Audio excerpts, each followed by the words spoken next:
Right, well, it's 12:30, so we'll reconvene our meeting. Yesterday, our hearing. No apologies, so we can just get past that. And go straight to our first submitted for the day. And that is Gillian Douglas and Lindsay Collins. You can come and sit at the table if you like. You've got 5 minutes, and we have to be fairly strict on that because we've got 30 odd That's fine. today. So over to you. Thank you very much. I'm Lindsay Collins. My partner's Gillian Douglas. She's not here at the moment. A bit of context into our submission. She's been here over 40 years. I've been here for 38. She's an A&E nurse. My company did a lot of the market branding for Queenstown over the years, for Arrowtown, for Wanaka, all about lifting Queenstown. We thought this is really important, that Queenstown seems to be taking a bit of a battering on its image, and also we want to get this right because we love camping, but it's got to be done respectfully. And in my submission, I basically, probably one of the key points is that I think if the council is to allow freedom camping, they should also provide toilet facilities within 300 metres of those freedom camping areas. Because the issue that we see is people using the area around the camping grounds for toilets. Even if they've got self-contained vehicles, nobody wants to clean out their own mess. And so they avoid it if all possible. And with us, we live at the end of the Moonlight Track, where there is a car parking area at the top of our driveway. It's very small. Don't know if you know the Moonlight Track, but it's a single lane road. There's no parking areas, very few parking places. And a lot of the locals walk their dogs on it, walk their babies on it, strollers. The parking area itself, a couple of camper vans that nobody would be able to turn their vehicle, etc. Now, at the moment, on the QLDC's camping plan, which is available on your website, you are permitted to camp there. But there are no facilities at all, and we find people have been defecating around their water tank,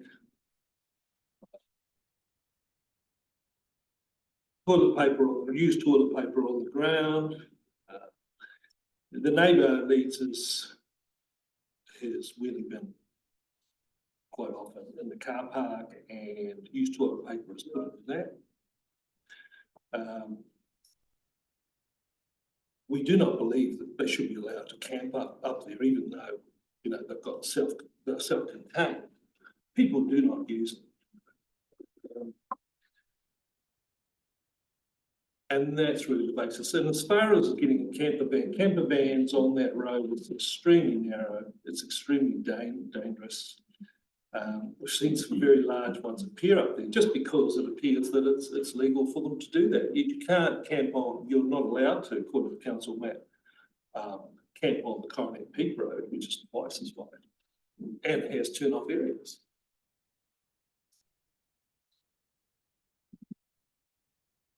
So on a broader picture, whatever the decisions you make here now will really impact on Queenstown. And Queenstown's taken a batter. I mean, I worked hard for probably, I think 7 years. I worked on the market material and branding for Queenstown to lift it, to get rid of the shoulder seasons. And a mistake here, because there's more and more people doing freedom camping, will have a real impact on all of us. And we're not leaving soon. We're like a lot of people in the community. We're here to stay. And that's basically my submission. We've got a few 50 seconds left. If you've got any questions at all, Lisa. Have you seen an increase up there I think in the last couple of summers, or what's it been like? Yes, I definitely have. I think the lack of accommodation in town. You mean longer term accommodation? Are you saying Yes. longer term or? Any sort of accommodation, I mean, if we take it into context, whether it's longer term and short term, meaning people in hired camper vans or people in vans that are converted and housekeepers in town. Are you seeing people choosing it as a return destination if they're living in their vans up? We see people stay there for a number of days quite often.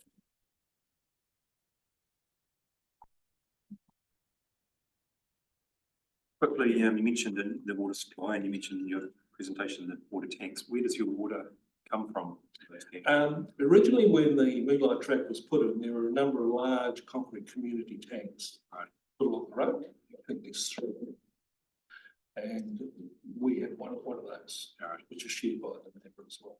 Okay, so those are filled by water from the river, though, I take it, are they? Water from the spring up on the road. The water supply only goes about 100 metres along the Bylaw track, which is about a K long. Okay, yeah. Very good. You've got any questions, Cody? No, that's our time up. So thank you very much. Thank you. Thank you. Okay, next is another in-person, Mike Hanf. Hi, Mike. How are you? Good, thank you. So same for you. You've got 5 minutes. The floor's yours. Thank you very much. So yes, Mike Hanf. I'm the chairman of the Friends of Lake Hayes. I've fleshed out a little bit. I've made a very brief statement initially and have taken the chance to consult with our membership, and I've got some copies of them if you want to share those. What I'm going to say. Just obviously we're about protecting Lake Hayes quality, water quality, and the new wetlands that surround that have been rebuilt in the last 2 years in the northern section of the lake. We appreciate the opportunity to submit today on the bylaws and acknowledge Council's effort to manage freedom camping responsibly. We have some serious concerns around the vagueness of the wording of the bylaws and the implications for enforcement, especially around Rutherford Road. There's a map on the back of that that gives you an idea of specifically where it is. But Rutherford Road is a small, narrow road at the other end of the lake from the main North Reserve, which has generally been used by locals as car parking area for walking around the lake, dog walking, etc. So it's partially sealed, and down the bottom there's an old parking area that's about 50 by 30 metres, which is gravel. And there's a paper road running underneath some of that and underneath some of the remediated wetlands. So by definition, some of the wetland is a road, etc. So we get some of these sort of issues. So it's unclear whether such a spot is considered rural road, formed gravel or sealed surface or something else entirely, since the bylaw doesn't explain how to treat paper roads, gravel versus distinctions and where the private reserve boundaries and the nuances are. So without clarity, both campers and enforcement officers could easily misinterpret the rules and either allow camping in sensitive zone or escalating conflict, in our opinion. So the potential impacts on Rutherford Road is directly adjacent to the pure inlet spring. It is the main spring-fed water from the underground aquifer as well, and it's where the Lake Hayes area drinking water comes from. So increased freedom camping here will harm water quality, disturb vegetation, undermine ecological restoration efforts. The wetlands and spring feeding into the lakes are integral to maintaining the lake's health. So allowing camping, even under self-containment rules, risks contamination or physical damage. So our recommendations, and we'll probably for this part of the area, and it may also include other high sensitivity areas that we should allowed camping areas should be clearly mapped rather than described by a set of rules. And in this case, Rutherford Road parking area and any other similar fragile site should be explicitly excluded from the list of restricted area zones. So Friends of Lake Hayes recommends marking it as prohibited. So in summary, the current wording of the bylaw creates ambiguity, particularly around gravel, day parking, paper roads near water. Lake Hayes water quality and regenerating wetlands are vulnerable. Rutherford Road area should not be treated as an acceptable camping site. Mapping restricted and prohibited spaces and excessively excluding sensitive locations will deliver clarity for all stakeholders and better safeguard the environment. So, thank you. Very good. Thank you. Any questions? Has there been an issue with freedom campers over the last summer, you know, of in that area? Rutherford Road? It has been prohibited down there as part of the earlier changes in the earlier bylaws. Right. So that it was an initial problem and it had gone away. Right. So it's well known as an area, but yeah, it's becoming more popular. Right. When I was down there the other day, Mike, there was a whole lot of people taking sampling and wider sampling than just water around the spring. They were doing like biodiversity counts and things like that. Can you speak to what sort of things are being noticed around the spring area and the regeneration and like what improvements are we seeing down there?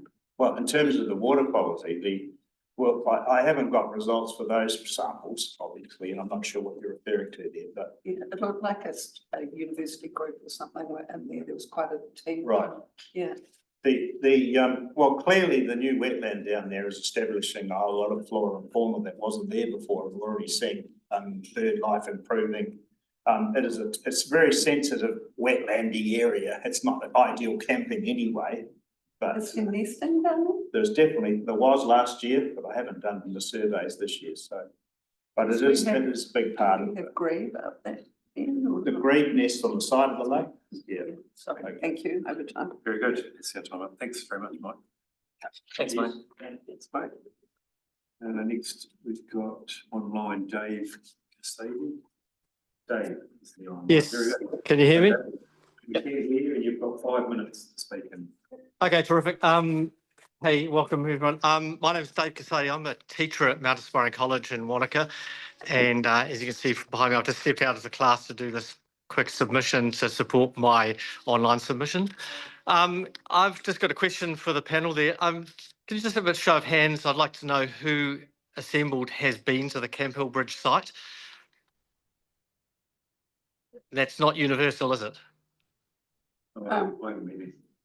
Not many. Okay. So I'm kind of submitting really on behalf of the school and our outdoor pursuits, outdoor education program. I believe, and my team all believes, that the shared use of that site between Freedom Campers and the general public is not sustainable and not appropriate.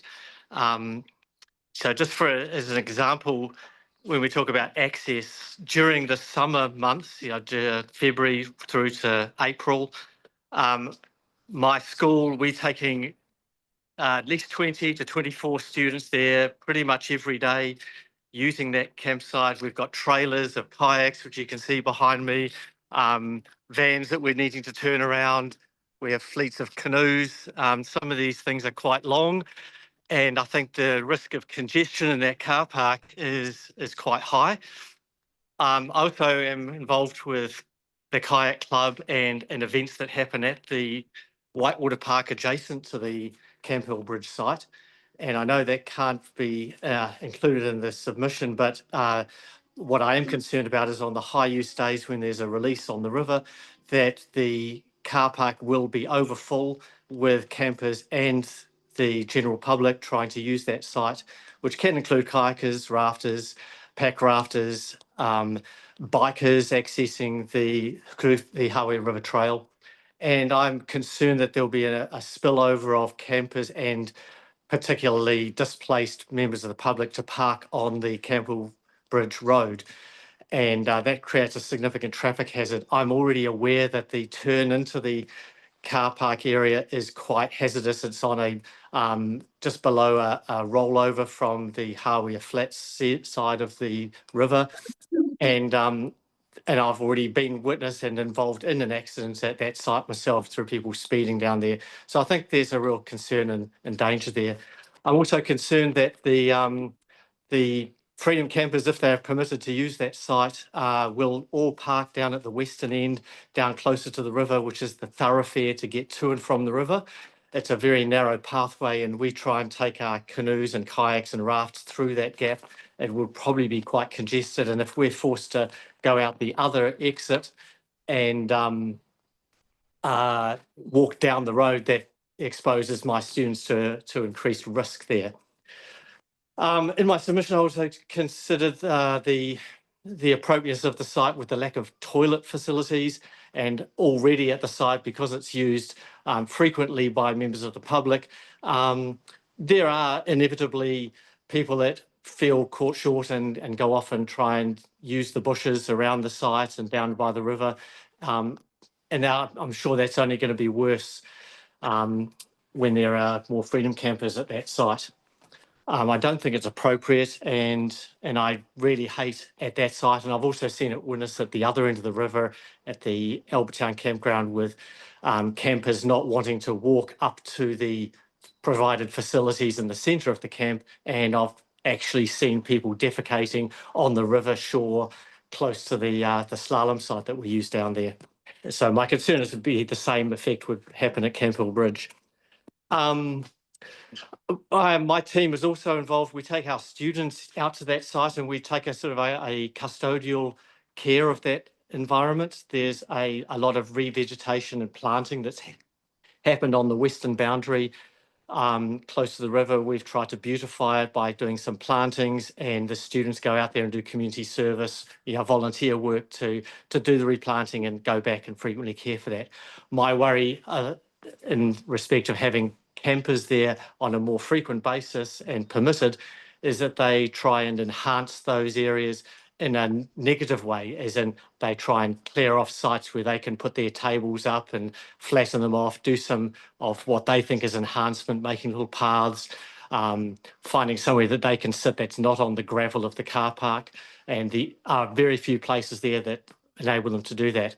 I've seen that happen at the Hawea campground as well, where campers have modified features, taken away features that we've put into the river to make whitewater features for our students to use, made paths, and damaged some of the vegetation. So that's another concern of mine.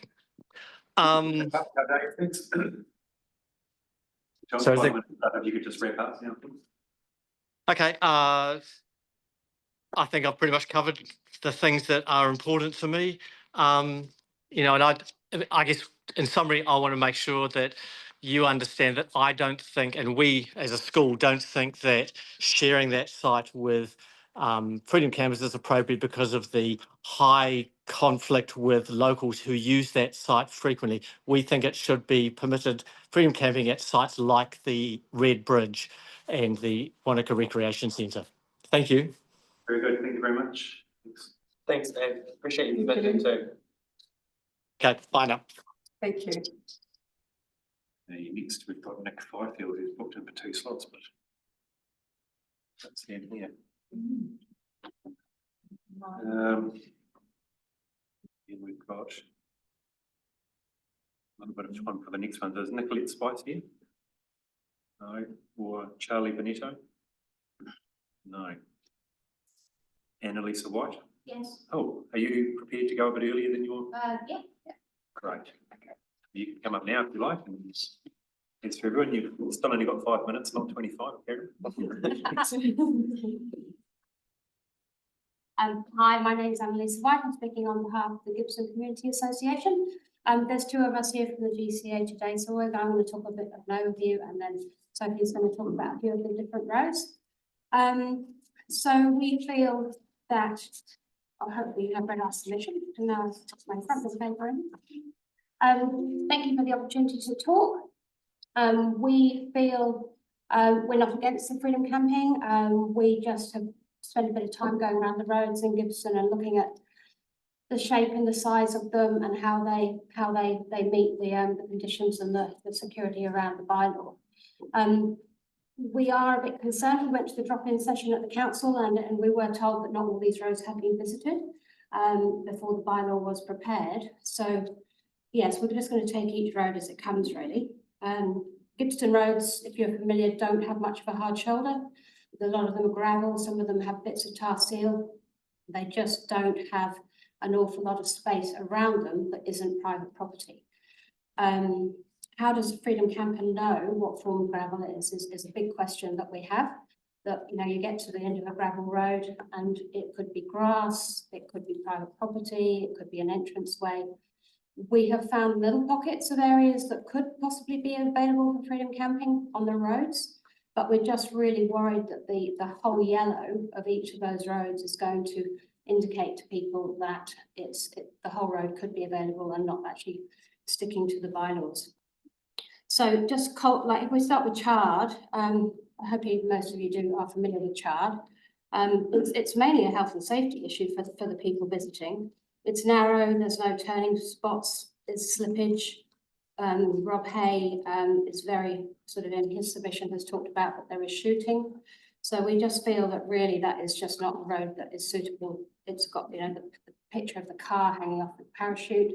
It's not really a suitable place and goes into private property. If we look at Coalpit, the bus area, which has got 2 designated car parks, was great, except that it is the bus turning area for the school bus, which comes 7:30 at the latest. So we just need to make sure that where those 2 car parks are not in the turning circle of the bus, which is a priority. Further up, we've got the reserve, which is council land. There is a no camping sign there, but we are really worried overall about enforcement. Gippsland is on the outer region, you know, from Glenorchy over here to us. How are we going to enforce this? Further up, the water race has got a bit of gravel on it now because it was the gravel that was used for the bike trail. Blocks would also block the access to the Gippsland irrigation race, and the private property, when we have a look on the Google Maps, where the fence is doesn't indicate. That is a larger area, and if it was formed a little bit better, it could potentially be used. And then further up, it's yellow up to the Coalpit Saddle, which is again just a bit crazy because that is a single track four-wheel drive road, or unformed road. And Tim Ebony has formed a little bit of it, but the other issue is the corners actually do cross across into private property, which it does say on the gate. So again, there's no indication as to how that would work. Basically, what way we've looked at is what would it look like from a freedom camper's viewpoint that's just arrived, come around the Nevis, looks at beautiful Gippsland Valley, and they're just, you know, how are people going to know about the bylaw restrictions and the security to protect the area, provide health and safety, and look after the area. So it's you know, there is going to be space to pull over. As Sophie will say, the vineyards need the turning circle of the grass. How do they know not to park on the grass? How do they know where the boundaries are for private property? How do they understand that it's an agricultural area? And, you know, the whole 5 metres off the road is not actually going to work in very many places on the Gippsland back roads. So the enforcement is a major thing for us. We know that there's really only one vehicle allocated to enforcement, and that's going to be funded by the infringement notices that are going to get paid in. But social media is going to just go hot when there are areas that are not actually getting enforced. You can't expect one vehicle after 6 o'clock in the evening to go from Glenorchy all the way to Gippsland. And our community just does not feel that it's fair to put that on us, similar to what's happening in Harvey and Wanaka. We do not want to be the ones out there policing it and, you know, and causing conflict. It's a beautiful area and we know it, but if all of these roads are marked yellow, we're in serious trouble. Good, thank you. Any questions? Questions? Thank you for doing your site visits and giving us detail, because it really has been useful having local eyes on areas to confirm things for us. So I don't have any other questions, but just wanted to pass that back through. Thank you. Very good, thank you very much. And so Sophia, is it similar or same organisation? But yeah, welcome to the table. You've got 5 minutes as well. Yeah, I'm representing the GCA with Lisa. We've put the submission together. As she said, we did visit all the roads. I'll talk about the other 3 that Lisa hasn't touched on. So that's Rester Road, Rafters and Gibbston Back Road. in summary, we found that none of these roads meet the criteria under section 8.3 of the bylaw that's suitable for freedom camping. So if we start with Brester Road, that's a road that only has 2 areas of land that might be deemed, you know, someone could set up. However, its soil is privately owned. It's 2 parts up near the top of the road, near the gate. It's owned by Gibston Valley. What Lisa said is really pertinent throughout all these roads, is that unless you have property information, you don't know where the boundaries are, what is private land. You could quite easily misinterpret a piece of land as an area that you could freedom camp. Rafters Road has, you'll have known, there was a lot of issues with Rafters Road with freedom camping in the dock campsite at the bottom. So if you know Rafters Road at all, it's a very tight road, visibility is terrible, tight corners. There is the wide grassy verge at the top. Now, Des, who lives across from it, regularly moves people on from there because they shouldn't be parking there. It's on the edge of the vineyards. Then once you go into the turns, you've got some privately owned land off to the left. Again, there's nothing there, it's just grass. So that could easily be an area where someone might set up, but obviously that's privately owned. And then once you get to the dock campsite at the bottom, that is now only tent only. So they had, you know, you would have known about this about 10 years ago, then 200 people, up to 200 people a night down there. It's a horrendous problem. So as Lisa said, one of the big things is the confusion over what is private and what is not private land. Going to Gibston Back Road, so about 3/4 of that road is single track. There's no hard shoulder as such. All you've got is the borders of the vineyards, these grassy areas. This is where agricultural machinery, because it's a working agricultural area. So the Gibston Back Road there's a handful of houses, but it's mainly bordering the road is mainly vineyards. So there's a lot of tractors and machinery moving around all the time. So you don't want increased traffic. There's nowhere for anyone for campers to pull over, never mind park up. There's a privately owned piece near Mount Rosa where the helicopters land, but that's privately owned, but that's grassed. At the other end, near the junction with Coal Pit, there's another area that's a pull-in. Most of that's grassed. It's just over 5 metres wide, so it doesn't meet the criteria again. So we would say, having visited them and with our tape measure, been very nerdy and gone out and measured it and done the whole bit, that those 3 roads just don't meet it. There's nowhere to park. I mean, it's as simple as that. But following on from that is that how do we make sure that people don't think, as Lisa said, they come through and they, oh, Gibston, all these lovely wide areas. How do we let them know that is just not suitable for freedom camping? So that we feel like the signage needs to be really on point, that we're not just telling people where they can park, but where they can't park. I mean, and other people I'm sure will touch on, you know, rural areas, they're not suitable, they haven't got litter collection, there's not enough toilets.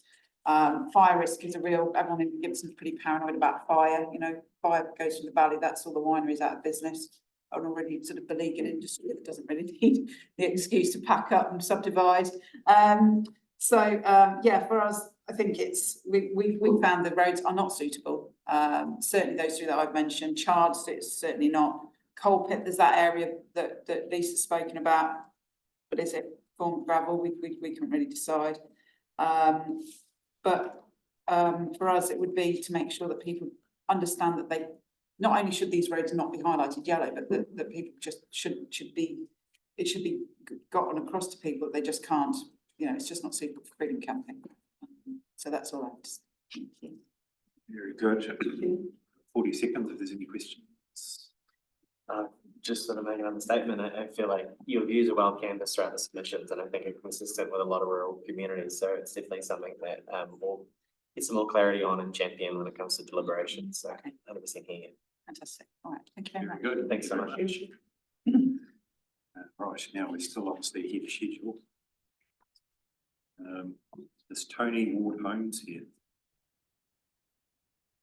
Oh, he's still last. He's supposed to be online. He's confirmed, but we're a bit of time.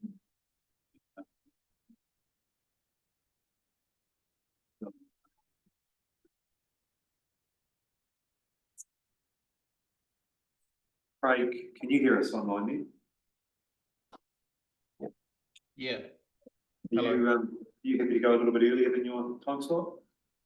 Yeah, why not? Good one. Well, you've got 5 minutes. The floor's yours. Thank you.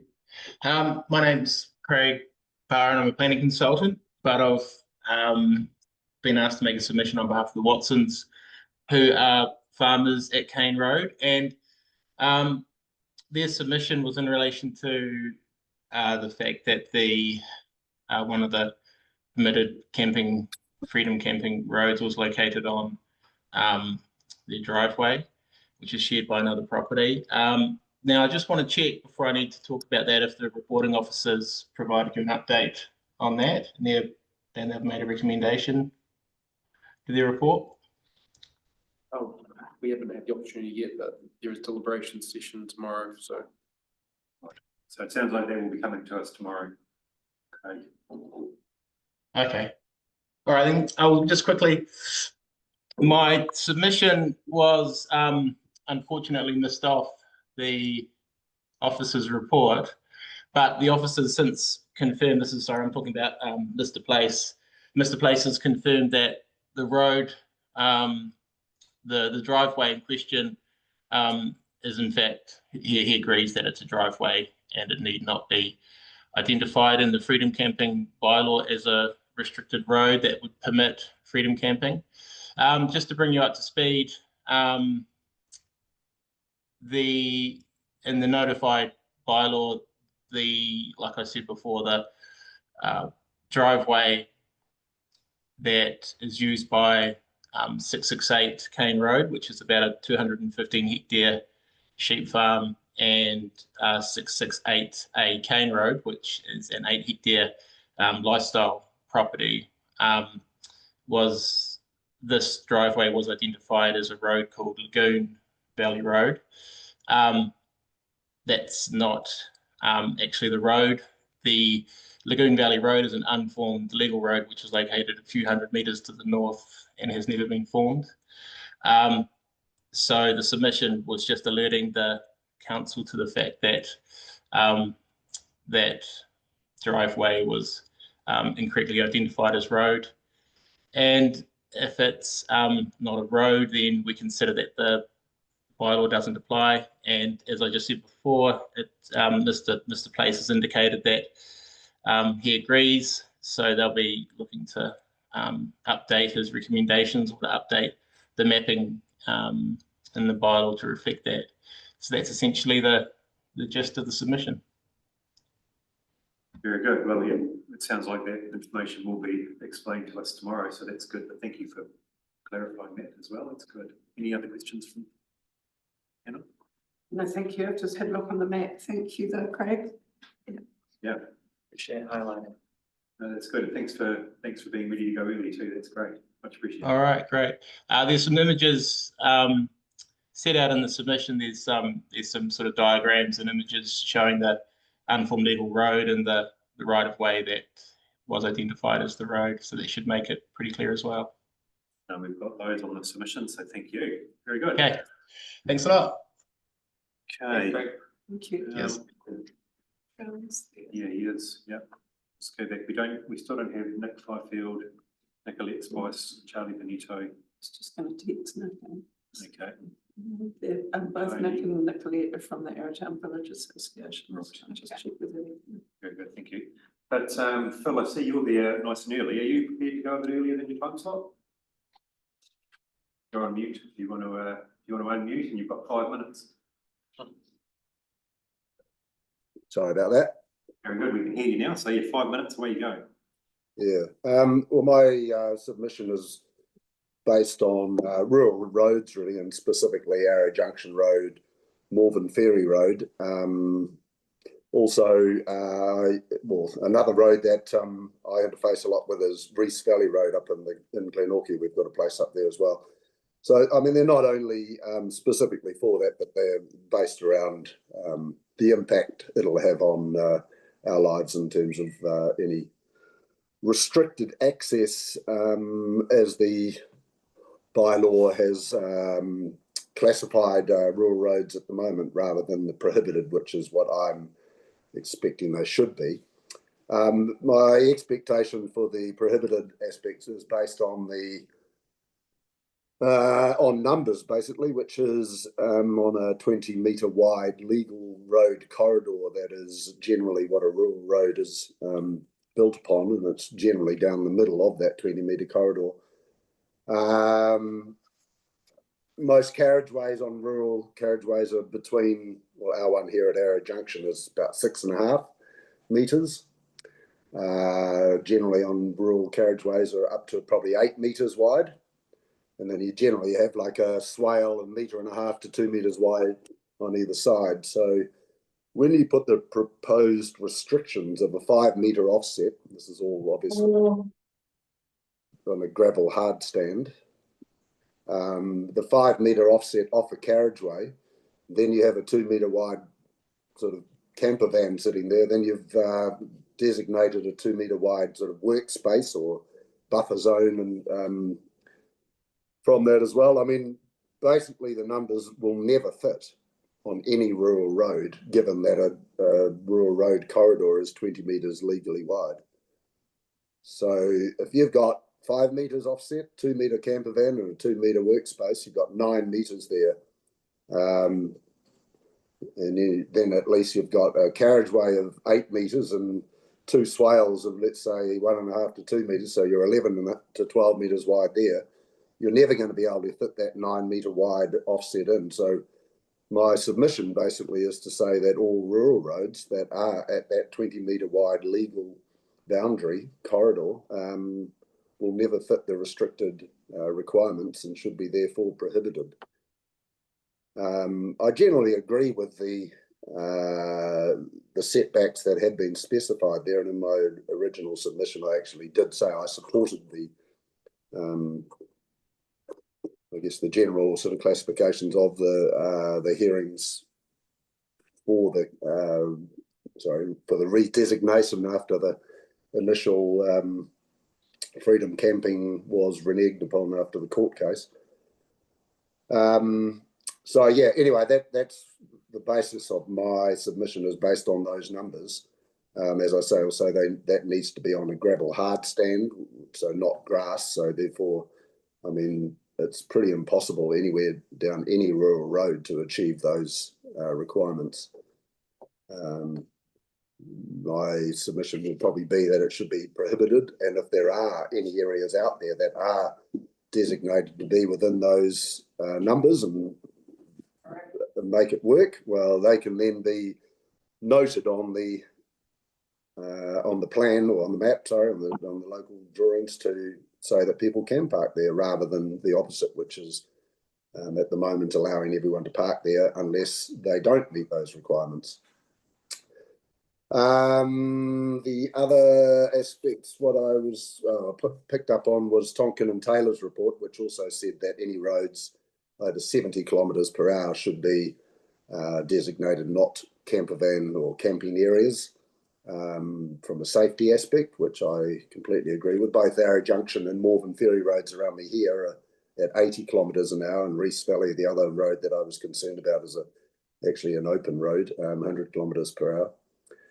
I just find that this whole sort of exercise in some respects is kind of a time wasting, from not only from the council's perspective, all the people sitting there today, and from, I guess, me thinking about my submission and my time I put into this. So yeah, I mean, it's also a waste of money, and the other side of it, I think, if we do have a restricted classification on the rural roads and we allow people to park there, you're going to have monitoring officers out there who are also going to be wasting their time and wasting our money, but also they're going to be in a confrontational situation with the people that are camping.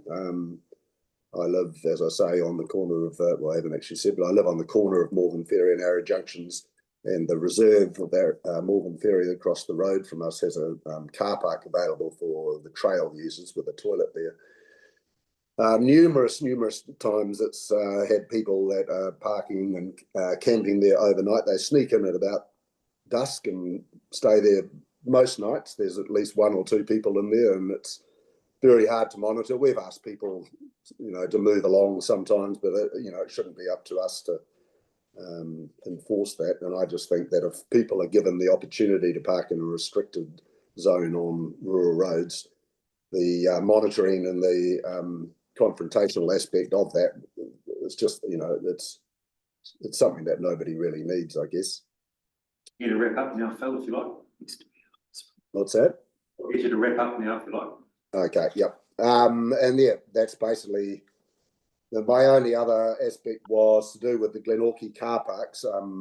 There was, I think, 3 allocated up there. It's just been I just think a very high tourist area, pedestrian area, and should not be part of the allocated parking spaces. Otherwise, I'm in favour of all the other allocated zones that were listed in that report. Thank you very much. Very good. Thank you for your submission. Cheers. Thanks, Phil. Thank you.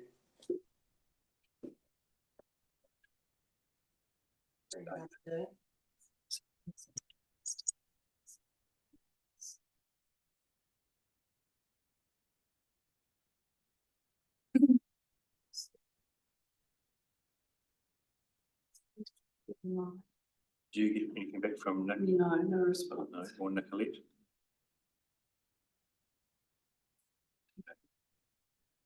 Don't have Luke. Who's A? So, Mr. A, can you identify yourself? Sorry, yes, I couldn't change the name on my thing. I'm Tony Ward Holmes. Very good. No, you were a distant time, so you've got 5 minutes. And Okay. I just would like to share my screen though. I'm just trying to figure out where to do that because I've not used Zoom on this computer before. Not letting me. Anyone have any tips?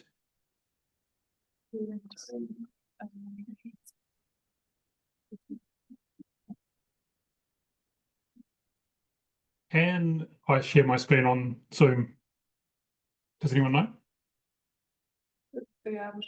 Should be a share button on the bottom, then with an arrow pointing up. Green. Green. Green. Yes, got it. Sorry. Okay.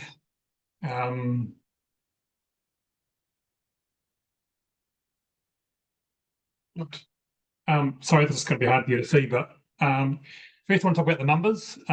So Danny's submission would like freedom campers in only a few controlled places because it's much more efficient to manage them, and it costs all of us to manage them, and it'd be very hard to manage dispersed camping all over the place. So looking at the numbers here from the QLDC Let's Talk page, if you look at, I don't know if you can see my cursor or not, but on the top left there's 2008 numbers of 10,000.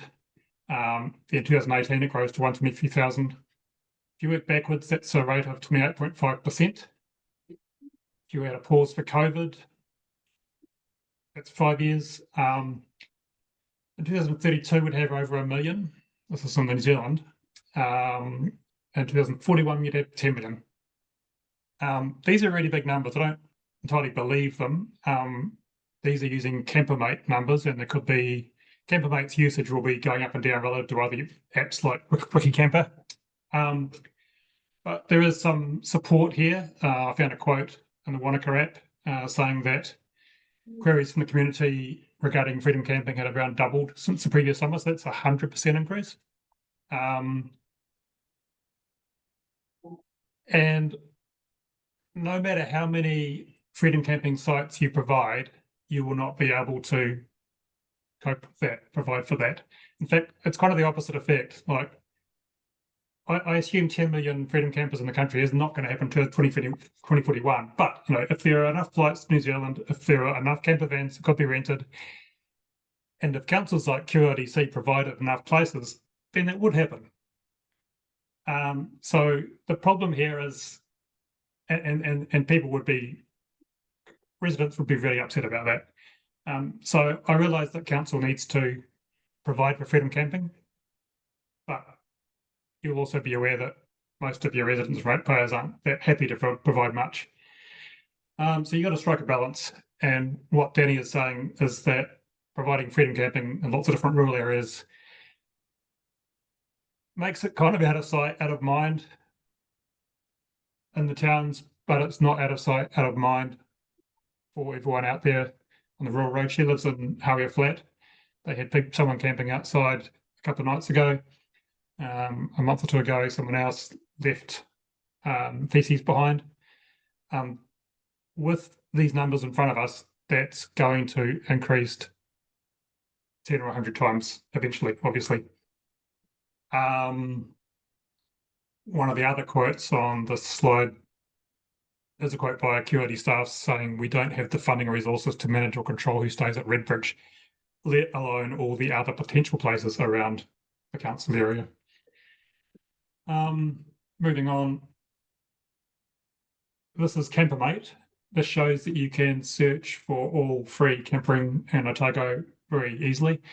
And so what we have here is something that's relatively new. It's not just the number of people, it's also how they use online resources. And so they'll just get online, search for the free camping, plan a holiday around it, and that's it. There won't be much spending anywhere else, and there will be a lot of usage of freedom camping sites.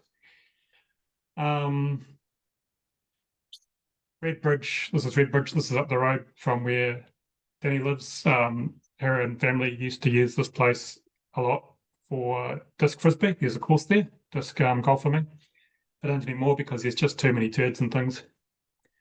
So this has an effect on locals. If you look at Campermate's own comments, I've highlighted some. The campers themselves are saying lots of rubbish are left from campers and lots of non-self-contained camper vans and people not using loos.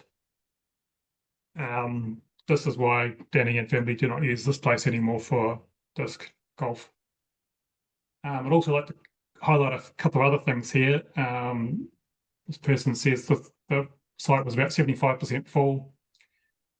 That was in May. That's winter, that's cold. In April, this person says almost full at 7 p.m. This other person also in April says eventually filled up around 9 p.m. So this is going to happen more and more, and it's going to happen a lot more in some of the smaller places because they will fill up much faster, and particularly places such as Beacon Point, the proposed site there. There's only 5 sites proposed. It's a much nicer place than Redbridge. It will be much more sought after, much busier, but only 5 sites are there. So what do you think is going to happen? This is the road. Wrap up here now, if you like, Tony. I'll try. This is the road to Beacon Point. This is single lane. This is used by walkers, people with dogs, kids on bikes, yada yada. And this will be all evening. There will be freedom campers trying to get in, seeing there's no slot, turning around, coming back out. It's going to hugely increase traffic. That's going to be a massive safety problem. I went for a bit of a walk at Redbridge the other day. This is what I saw. This is just on the way from the car park to the information sign. All of these. This is back to Beacon Point. We don't want that sort of stuff in Beacon Point, let alone Redbridge, where, you know, it's one big site that can be managed more easily. And this is the other thing you get. At Beacon Point particularly, you get people washing with dishwashing liquid, washing themselves. You'll get food scraps in the water. None of this is acceptable. And under the Freedom Camping Act, it's entirely legitimate not to provide this because this is an effect on the area where people are camping. You know, the area where people are camping is not just the 10 square meters under the van. It's where you go to the loo, it's where you wash your dishes, it's where you wash yourselves, it's where you cook, it's where you hang out. That's where you're camping. And there's the effect. Move along on this one because you are out of time on this slot. I think it's 2 minutes. Yeah, It's got, I know, I'm getting to that. Well, I figure you've had a few that have not shown up, and I'm not even Yeah, at so start time yet. So, you know, I think we should go easy on the time limits here. we still have to be relatively strict on the 5 minutes, otherwise it's unfair for everyone else who's been limited to 5. But you do have 2 other slots coming up. I was going to ask you if you want to do those now or or later? No, I haven't quite finished thinking through what I was going to say, to be honest. So if you want to come back to those, it's at 3:10 and 3:15. Yes. That's fine, we can leave those till then, but this one, we need to finish it. Okay. The last thing to say though is that Danny would have liked to have spoken, but there's no place to speak in Wanaka, which is where most of the people that want to speak are, I notice. So I think you need to provide a fair bit of weight to people who are presenting online from elsewhere. You said that everyone needs to stick to 5 minutes to be fair, but I think to be fair, you need to actually provide more. You should have had a hearing session in Wanaka. I know others have not presented for that same reason. Very good. Okay. Thanks, So Tony. please take good notice of the presenters from outside. Thank you. No, we'll do. We definitely do. Thank you very much. Thanks. And we'll see you a little bit later on then. Yeah, sorry, I can't do it right now. No, that's fine. Okay. So who have we got? We still don't have Nick Fifield, do we? Or Nick Lee? No response from, Right. Or Charlie? I have had a response from Nick. His apologies. He's mixed up his days. Right, okay. He thought it was tomorrow. Do we have? Luke Hasselman's unconfirmed as well. We don't have Luke Hasselman. No. We got Grant Master. We have. Very good, Grant. Are you ready to go now? It's a little Ready as bit- I'll ever be. Good on you. And so you've got 5 minutes, as I explained to, The old mate there. yeah, so go for it. Right, Grant Master, Postman Station. We're affected because of this proposal, which I think is absolutely ludicrous, goes right through the middle of our place on the road. The bit that I can't understand, we've got a perfectly good camping ground at the end of Moat Lake, which is a dock camping ground. It's got warden there, it's got toilets and it's got water. When you turn on to Moat Lake, you go further 4 k's towards Glenorchy, there's another great camping ground there known as the 12-mile Delta. So I find that ironic that for some reason people want to camp on the side of the road, litter, crap and leave the rubbish. Now the other thing is, that I think is really important, the fact that we are in a red zone out there, RED, fire. So now I've had experience as it is with people camping, coming through, freedom camping and lighting the fire. Now that's right this time of the year, but come springtime, summertime, it'll be goodbye Alpine Retreat. I'd be very nervous if I was in Fern Hill, and I'd be bloody sight more nervous as in Queenstown. Fire is one of the biggest issues. And with those wardens we have in those other campgrounds, they keep an eye on them. The other thing is people crapping and leaving the rubbish. And I know that happens because I use sheep dogs, and a dog will find a bit of shit if it's in the middle of the Sahara Desert. And they come back absolutely covered in it. So people don't even, it won't be everybody, but the people that don't really realise what they're up against, they've got no worry about what they do. And generally, the people getting around those little crappy vans that they say they're contained, which they couldn't contain a fart in them, to be fair. So let alone have a piss pot on the back. So that's completely wrong. 2 good camping grounds. Look, we live in a pristine area with natural beauty. Don't please muck it up. And the other thing is, we farm through there. So springtime, summer, we've got cows, calves, and sheep lambing on the sides of the road. They're not big areas, and the road's very narrow. It's a dangerous road. So I'd just like you to bear that in mind. But for God's sake, use the camping grounds we've got, and let's keep our natural areas the way they should be. Thank you. I'll see you, Grant. Thank you. Thank you. Thank you. Nick's responded. He thought it was tomorrow, but he is available to speak online if we have a slot. I can send him my phone. Yeah.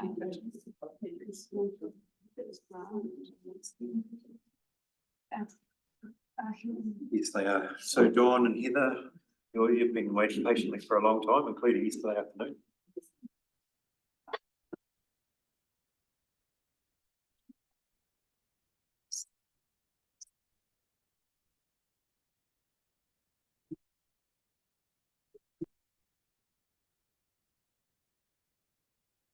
So there you go, you've got 5 minutes when you're ready, and go for it. Yeah, Don and Heather, and thanks for the opportunity to speak this afternoon. Now, we are ratepayers, taxpayers and motorhome owners living in the Wakatipu district. We're responsible campers. Having been NZMCA members since 2006, we have never seen untoward toileting in the bushes, discharging of grey black water or disposing of rubbish other than in bona fide receptacles by NZMCA members. Now, I emphasise that. We have a code of ethics in the NZMCA. There's another whole culture that's been talked about this afternoon. We're not part of that. Queenstown District Council sign, "We welcome responsible campers," embarrasses us. Fellow motor homeowners tell us they do not come to Queenstown because they don't feel welcome. And we're embarrassed by that. Well, we don't come here. We're not welcome. There are a few options in Queenstown for adequately kitted, self-contained vehicles, and I emphasise adequately kitted. Wanaka has Albert Town, a short distance from town, a low-cost camping. 12 Mile is remote from Queenstown.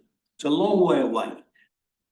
The people using that are well out of Queenstown to use the facilities. NZMCA parks have been shown to enhance security and spending. Now, the Alexandra Council, for example, offered a park in the centre of town next to the skate park. Vandalism ceased and motorhome owners spent money in the town. Collected data showed it could be as high as $100,000, and you'll raise your arms, and I rose my arms at that, so I made inquiries about it. Dining out, supplies, tyres repairs, and they're even buying trailers and campers there, but they spent in the community, and by denying these people responsible campers, you're taking the whole income source away from the town and the business people. When parked at the Akaroa Wainui Beach Freedom site not so long ago, the local farmer came down and said, "We like motorhomers here." The local storekeeper says one motorhomer is equal to 5 locals to them. So that's big business. We would personally spend $200 a night when we're out on the road. Now, the solution, small pods are the solution. An app to log in and register would make compliance simple. There are areas around the river that could be utilised. Other sites now banned, such as Lake Hayes Reserve, could be revisited if small pods are adopted. And I emphasise small pods, not great big stadium-size parks. By including pockets of reserve land, more options would be given to responsible campers, because as local residents, we would have the opportunity to park in desirable areas within our own backyard. We would like to go and explore our own backyard, but the sites aren't there.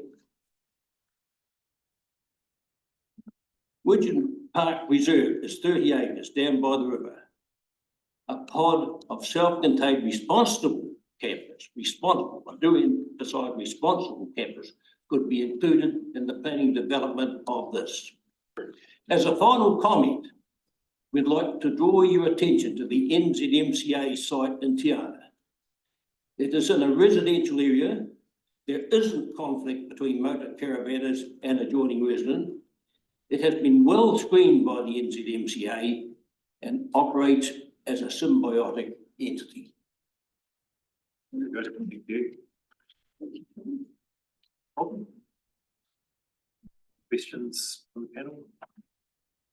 So, thank you for coming and speaking. I really appreciate it. Thank you. Thank you very much.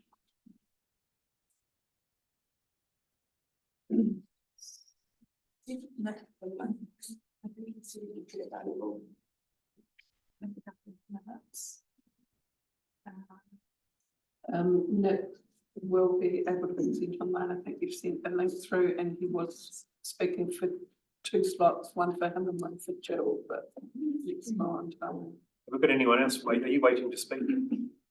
At all, anyone down there? No, you are. What's your name?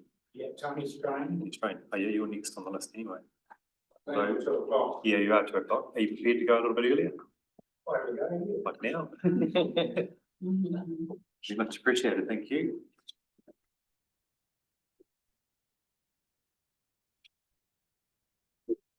Grumbling Master was a hard act to follow, but probably covered most of the points. Tony Strain, long-time local, we live on the east Slope Hill Road, which is one of the roads that have been designated for freedom camping. It's a narrow road with the only way to meet the 5 metre rule, which was unenforceable anyway, would be pull off the road into a gateway or a driveway.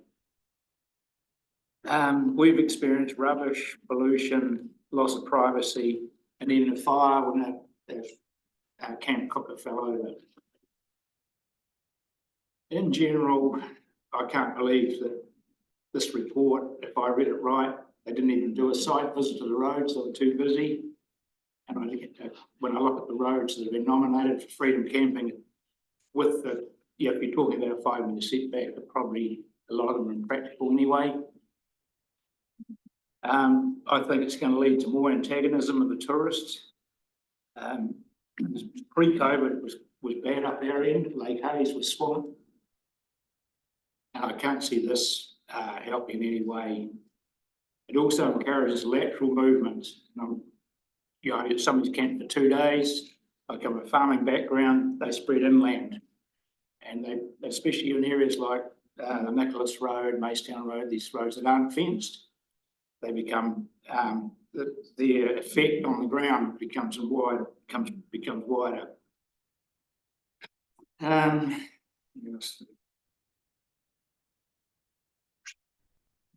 The Macetown Road is another one that's near us. I'm involved with the irrigation company. We know a lot about that road, and it is totally unsuitable for freedom camping. The first 2K is basically riverbank and river crossings. And by encouraging camping in there, then force the local use. Yeah, I've seen at Lake Hayes where the camping takes over, and then the locals and other people feel pressured, you know, not pressured, but it makes it harder to enjoy the area when they're blocked out almost in some cases. I can't understand why the ratepayers should be carrying the cost of this, which is actually free camping. It's not freedom camping. I don't see much contribution to the valley. That's why the camping is to save money. The type of campgrounds we see in our road anyway. And I don't see why we should be paying to police it, which I can't see happening anyway. You're talking hundreds of kilometres of road. What do you get? One guy from Burger driving around? I don't know how you're going to police the 5 metre or any other rules that you're associating with it. So the guts of it is, I think you need to remove the rural roads from the freedom camping thing. It's not practical. It's not fair on the landowners. It's not fair on the other road users. And I think you should encourage the use of more campsites, but they need to be funded by the users, not by the ratepayers. I've camper band in Australia. We stayed in national parks, have nominated areas with good cooking facilities and toilets. But we found the campgrounds were actually they were nice places to stay. They were social, everything about them worked well. So anyway, that's one nutshell, really. We've got some questions, I'm not sure. Very good. Thank you, Tony. Have you got any questions on the panel? You mentioned Macetown, Tony, and hearing where you're coming from, the self-contained vehicles. Traditionally, Macetown has been a camping destination. Yes. How would you sort of look at that fairly across all the different user groups? Well, I think at the destination, yes, camping at Macetown is managed by DOC, but by designating the road in, you're then saying to people, yeah, camp alongside this, camp on the riverbank, what have you, and that's where I think that as soon as you put something like this on a map, it becomes real, it becomes accessible, and people see it, and they start using it, and they assume it's to be used like that. I think we might have had more recent advice that road might not be included now anyway, which we'll be briefed on tomorrow, so Right. Macedown Road, I think, Yeah. will be out of the picture. So, And I think Skippers Road falls into the same category, really, in my mind. Anyway. Thank you. Okay. Thanks very much, and thanks for going early too, it's much Yeah, appreciated. thanks for coming on. Right, so we've got Nick. Just, let's carry on while we've got him there. Yeah. To be going. Good, Nick, well, thanks for joining us online. Sorry we didn't see you in person. Yeah, deepest apologies on my part for not being there as I planned. I did have it scheduled for tomorrow, so I'll take this as my warning that I'm spread a little thin, as I'm sure you all are as well, but able to uphold your commitments. So yeah, deepest So apologies. you had 2 slots allocated, one for yourself and one for Gillian Hodgson, so That's correct, yes. we've just carried those over to now, so you've effectively got 2 slots of 5 minutes each. You can do it as 1 10-minute slot. Great, well, thank you. My name's Nick Byfield. I have prepared a statement, so I am a little bit prepared, and I'm speaking now on behalf of the Arrowtown Village Association in my role as chair. And obviously, I'd like to comment further on our written submission in regard to the identification of so-called Flint Street car park, which occupies what is locally known as Hanson Place car park next to Hanson Reserve in Arrowtown. Now, the AVA would like to appeal for further consideration to the selected location for 5 freedom camping parks being made available. We question the suitability of this location and its scale for a new provision in the heart of Arrowtown. We request that it is not, we request that if not reconsidered in its entirety, that it is reduced to 3 freedom camping parks under a trial period and reduced time allocations to assess suitability and compliance. There are no other proposed locations in the district that match the specifics of this particular car park in Arrowtown. Located in the historic management zone, this should be reason enough to exclude this location from the provisions that apply across the district. It's nearby to a busy commercial zone with a pub that regularly hosts live music events. It borders a residential zone just a few meters further away. And due to its historic nature, it's a complex area of zonings and overlays that has inherited a number of uses and therefore conflicts over the years. The AVA appreciate the need for freedom camping provision to be made close to public toilets and away from natural waterways, but Flint Street remains a questionable site selection. Whilst it may be considered an advantage that it's relatively out of sight compared to other locations in Arrowtown, this could also make it harder to find and access, as well as easier to breach the conditions of the bylaw. Flint Street car park is informal in its construction and its usage. Parking spaces are not clearly marked and the surfacing is rough. It's prone to significant potholes, tyre divots, which has caused a significant camber at the sharp hairpin to the eastern end, which makes it difficult to navigate by most large vans and campers. It can be dusty in summer, muddy and wet in winter. The renewed interest in this location by council has also seen it recently identified as a location for future e-vehicle charging, despite a long-running intention for this to be elsewhere in the more accessible Ramshaw Lane car park. I've not seen any maps or plans of exactly where these will be, nor how they align with the 5 freedom camping spaces, which I have also not seen identified. Additionally, the current Arrow River Reserve Draft Management Plan commissioned by QLDC outlines the future potential for Flint Street car park as an area requiring an extension of parking provision with a new exit via Merioneth Street. This plan is currently under public consultation, yet plans are already underway to alter its usage ahead of hearing public sentiment on its future. In the locality nearby in Ramshaw Lane, a so-called temporary bus stop has been installed with low public support and limited success. I understand that this may now be under review as a result. There's also a license to occupy for outside the Fork and Tap, which will further see this busy corner of Wiltshire and Ramshaw as a bike parking, planting and outside dining space. There are also 8 coach parks, which further makes this an area of high activity for traffic movement and pedestrians as cars turn the wide corner at speed, where the original bus stop was located, which was a justification for moving it. And with the access to public toilets, it seems excessive to propose adding camper vans to the area to seek out a relatively hard to locate freedom camping site and perhaps queuing to enter this small space several minutes before 6 p.m. so as not to breach the arrival conditions. So adding freedom camping to another major change of use to this area seems premature to a more thorough examination of the area and its current pressures. The AVA therefore requests that at least a reduction in the required allocation, the available time slots and a trial period to determine appropriateness for the location. A reduction to 3 spaces would be in line with Howard's Drive, Glenorchy Domain Car Park with 3, and Gorge Road Car Park and Gibbston Highway Car Park with 2. And as I say, under a trial period to assess compliance.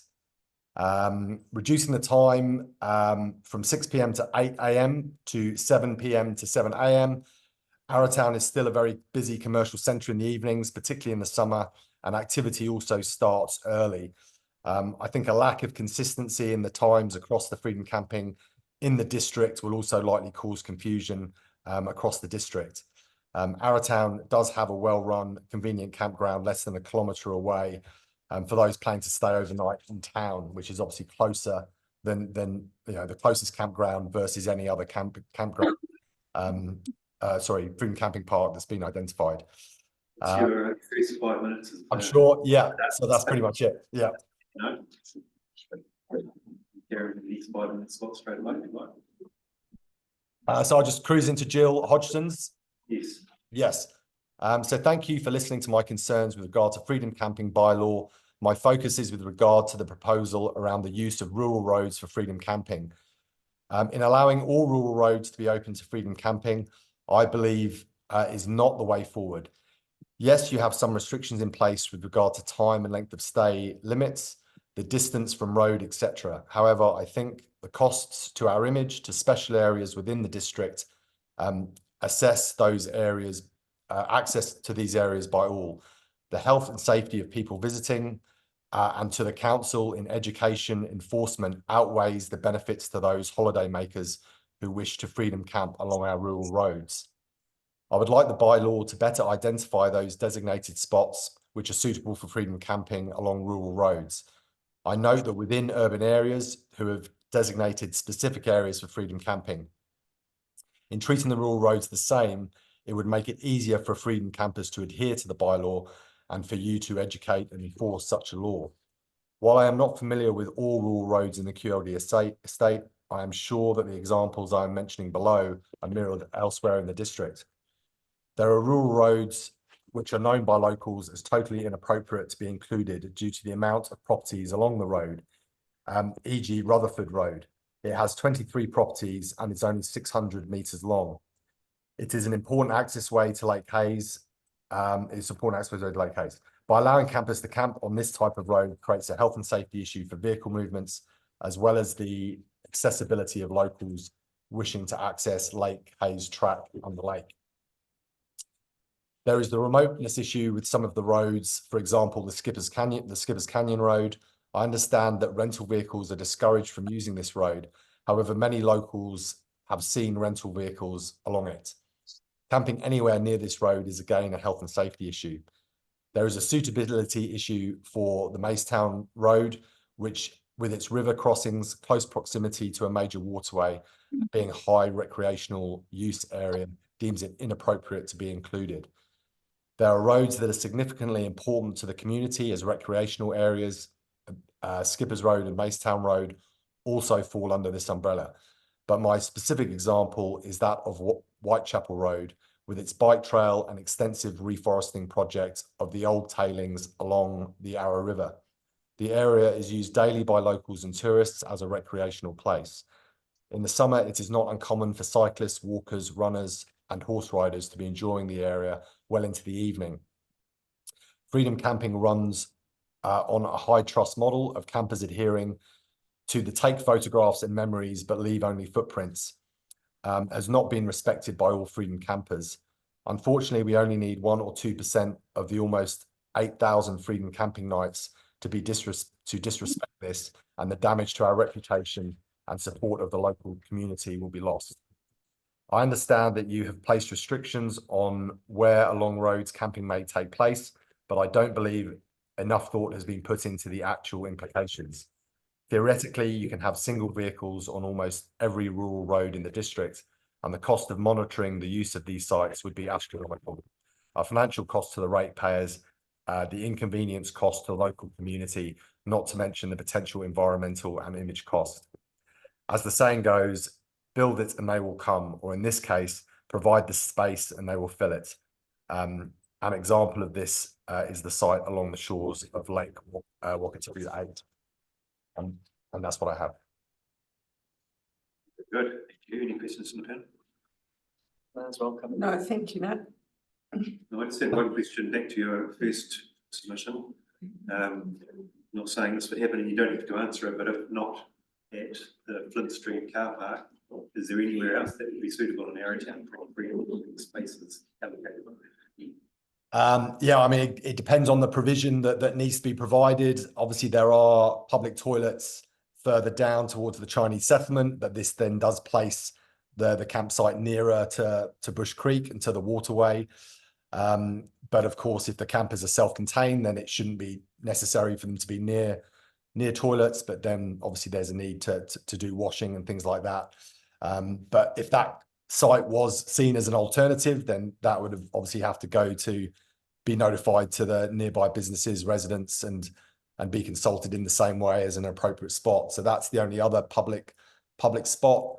I have had members of the community suggest that the car parking near St. John's Church at the entrance to town may be appropriate, but again, that would be subject to the people affected having input on that. Good. Okay. Well, thanks very much for your submission, and thanks for making the time to join us. Great. Thank you all. I appreciate it. And sorry again. And thank you, Lisa, for whipping me into shape. Yeah, that's good. Thanks, Nick. Could we get that? Thank you, everyone. Cheers. Okay. Kate Cox, you ready to go now? I'm ready to go. Very good. Where would you like me? Just sit down in one of those chairs or stand if you prefer, or whichever. Perfect. You've got 5 minutes. Excellent. Can I very quickly just hand out a little bit of supporting information? It's got some photos because it's on the other side of the lake. We could go on a field trip, but That'd be great. probably haven't got time for that, have we? 5 minutes. We've got a couple of copies of things. If I put one in the middle, just over here, there's just some notes, a number. So I'll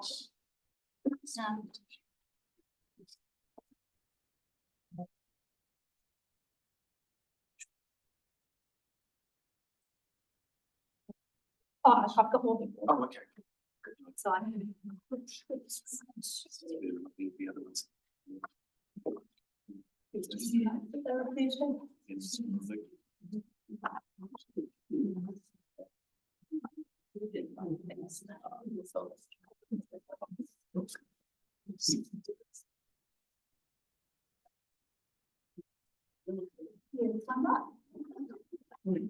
Someone else who popped in, please have them print out if they're with them, but I'll give you another lot down there. So I'll. Thank you so much. Oh, sorry. You get that. So I wasn't sure how many people would pay. Yeah, go. So I'm Kate Cox. I'm from Mount Nicholas Station, so western shores of the lake, next door to Walter Peak. So you get to Walter Peak on the Earnslaw and carry on. So I largely want to talk about the Mount Nicholas area. That road runs right through our station after it leaves Walter Peak. And so there's quite a lot of it.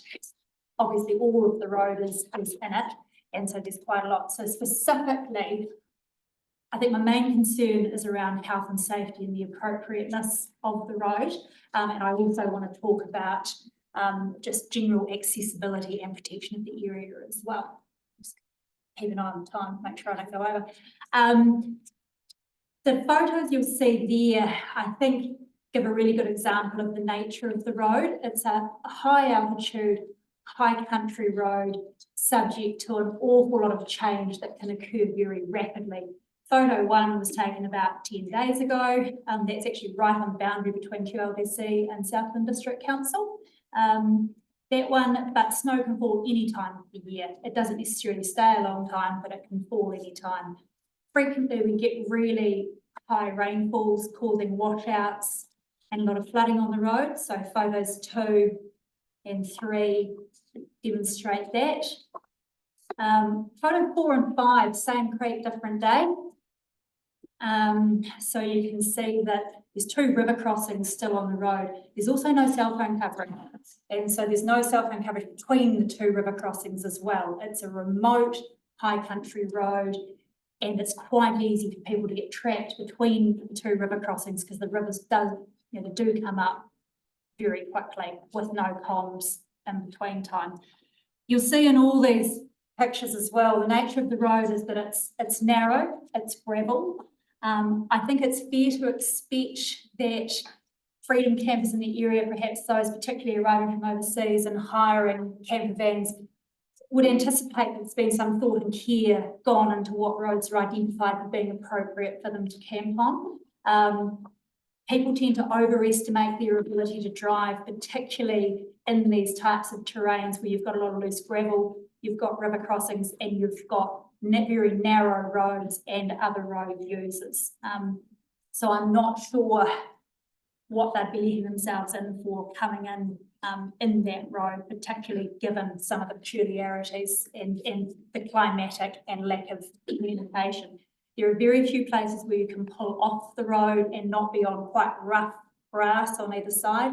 There isn't gravel areas to go off on. There's also very few places to turn around. So for example, that snow photo in photo 1, if they are traversing along and the snow's getting worse and worse and they think, oh, we should probably turn around, actually turning around can be a real challenge and cause a lot of problems for them. So in terms of health and safety, I think for users of that road, that's fairly clear from camper vans using it.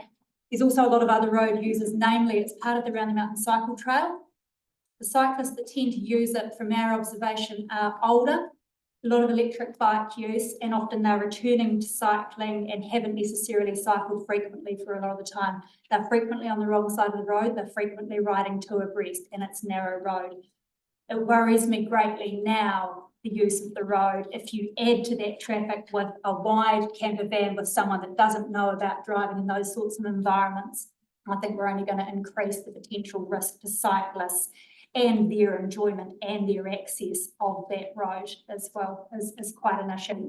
If I just skip on from a health and safety point of view to the next lot of photos, 6, 7 and 8, the road runs right through our key station infrastructure. And so 6 is an aerial off Google Earth. So you can see that the road, which is still identified as being a freedom camping zone, and then 5 and 6 show that on the ground, what it actually looks like, runs right through our wool-shed sheep yards and implement shed, all of the key station infrastructure.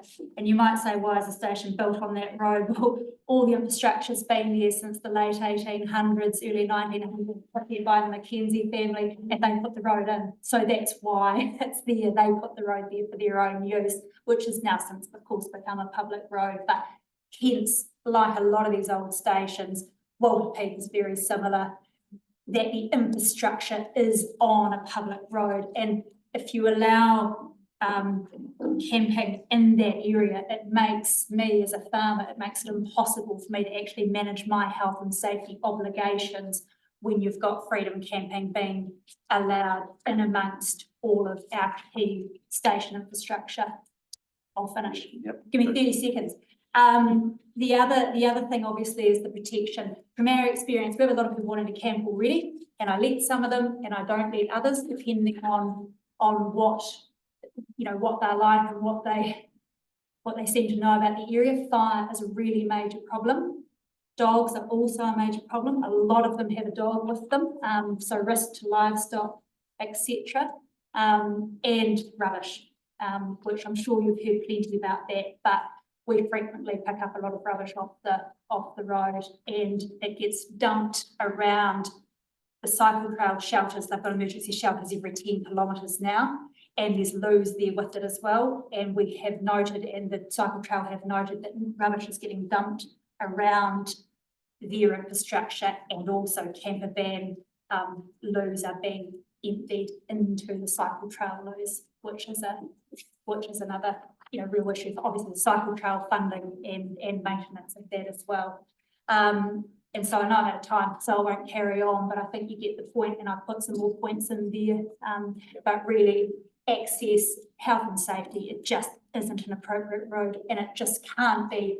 We couldn't expect the QLDC to be able to actually administer it when it's 3 hours drive from here, which just makes it really difficult. No, very good. Well, thank you very much. Thanks for coming all the way over. No problem. Yeah. I take it you tied it up with something else. Sort of like that soap, is it? Yeah, you're welcome anytime. Yeah. Thank you. Thanks, Kate. Right.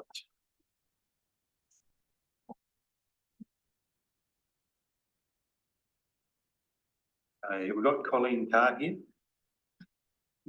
No, or Penny Hutchins. Oh, yeah, we've got Colleen Carr here. We're under the Ellison. And I'll get your camera on, Colleen, hold on.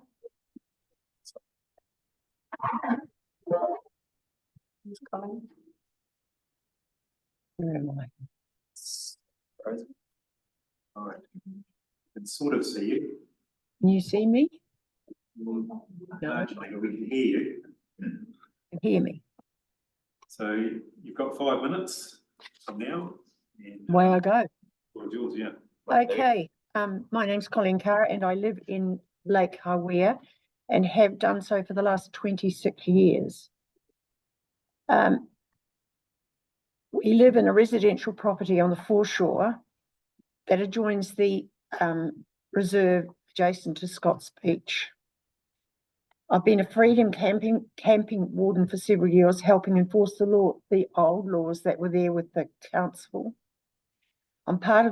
Have been part of the foreshore working group, working in conjunction with the council to remove weeds and wilding plants and planting new native trees and shrubs. Since the bylaws were abandoned, there's been a significant increase in freedom camping, which makes it difficult for local groups to enjoy the area. I would like to speak about the use of recreational space. Hawea is a growing town. We're heading towards 3,000 residents, and we don't have a huge number of recreational spaces. So the foreshore along the lake is very vital to the people of the town. But of course, the campers like the lake to park beside. The town values these spaces, and although perhaps would have been happy to share them, we feel there is not the space for both groups to cohabit. So why no campers? They take up prime spaces, which is, I guess, natural for humans to look for the nicest place. They arrive late in the afternoon, usually, not always, and often park horizontally to maximise their view. So it takes up more of the space for the recreation. They often take over the outdoor facilities that we have for the town, which include barbecues, tables, playground areas. Many of them are very convivial and want to sort of be part of the community, but many don't and won't move when asked, saying we were here first. During the week, the spaces are used mainly in the late afternoon, so it coincides with their arrival. So after school finishes, it's in the summer mainly, but also in the winter, the kids come down to the lake to play, to swim, to play games on the park areas. Also, although we're happy to share our lake for swimming and water sports, we're not so keen for them washing their dishes, their clothes, and many with their cake of soap attending to their personal hygiene. We're also often seeing rubbish left around as they leave, and of course we have to often contend with their dogs. Although most recreational areas have toilets, they're usually placed a reasonable distance away from the area where they camp. So, and although many have are supposed to be self-contained, they don't seem to want to use their toilets because they have to empty it more often. And they're too lazy to walk to the toilets provided. Not everyone, but many of them. And I walk my dog in the mornings and for several areas clean up mess and often toilet deposits in the bushes behind the recreational areas. Another big issue for the community is stranger danger. The local children here are used to having a small village environment where they can move around, ride their bikes, come down to the lake, have fun, and not have to worry about strangers in the town, and their parents don't have to worry. So it's another area that we feel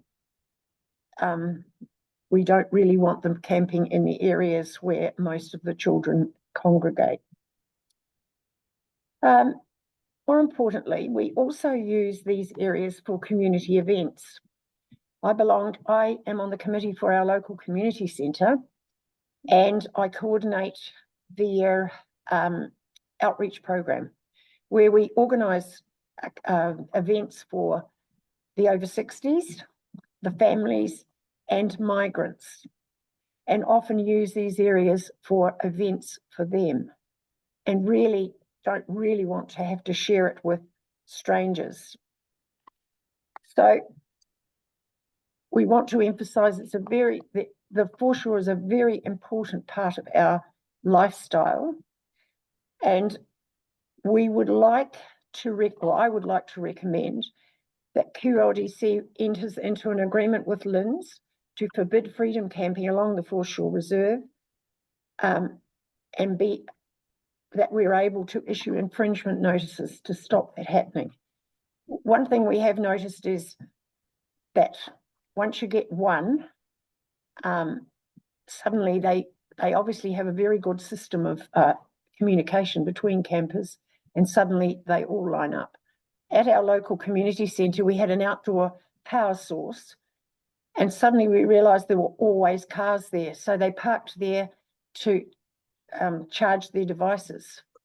So once people get used to camping on the foreshore, it will increase and increase, which we don't want to happen. Could you just wrap up, thanks, Colleen? Okay, so again, I'll just recommend that you enter into a agreement with the QLDC and LINZ.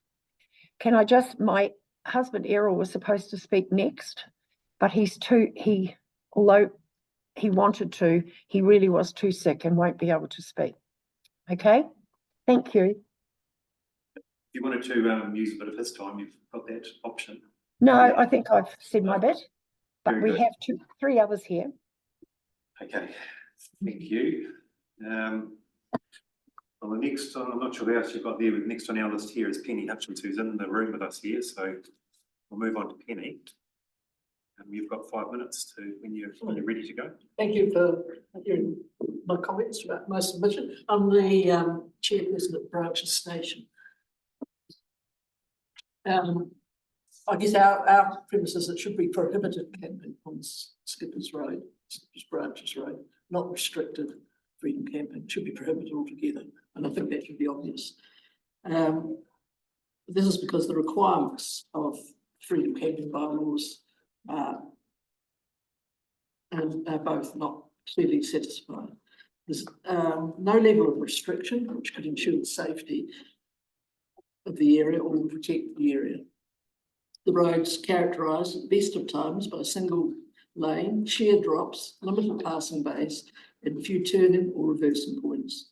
Users have to be alerted at all times, and few trips do not require anticipating the need to stop, pause, or back for oncoming traffic. Every year the road is impassable due to slips, washouts, ice, snow, and can trap people beyond those slips. Even minor weather events cause the road to become unusable to all but the most experienced drivers familiar with the road and with suitable four-wheel drive. There's no time during the year when it's suitable for use by camper vans and caravans of any size.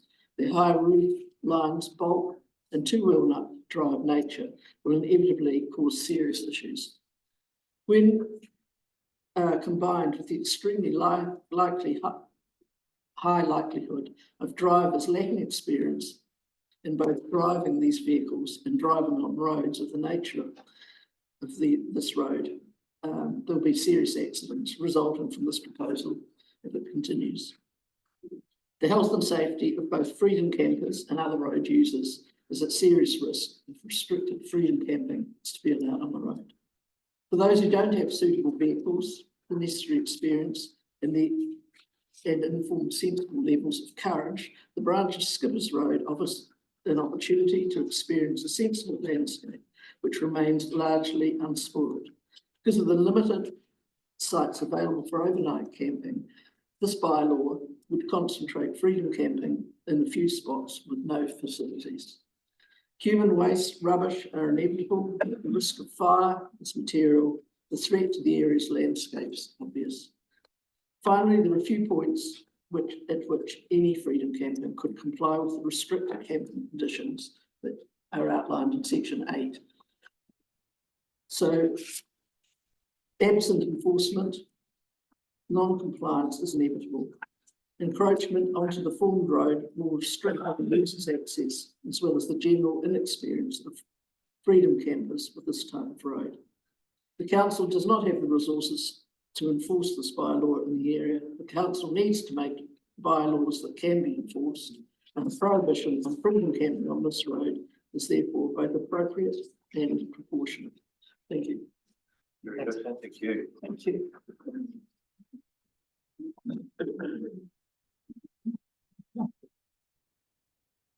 Your powers of sleep. Do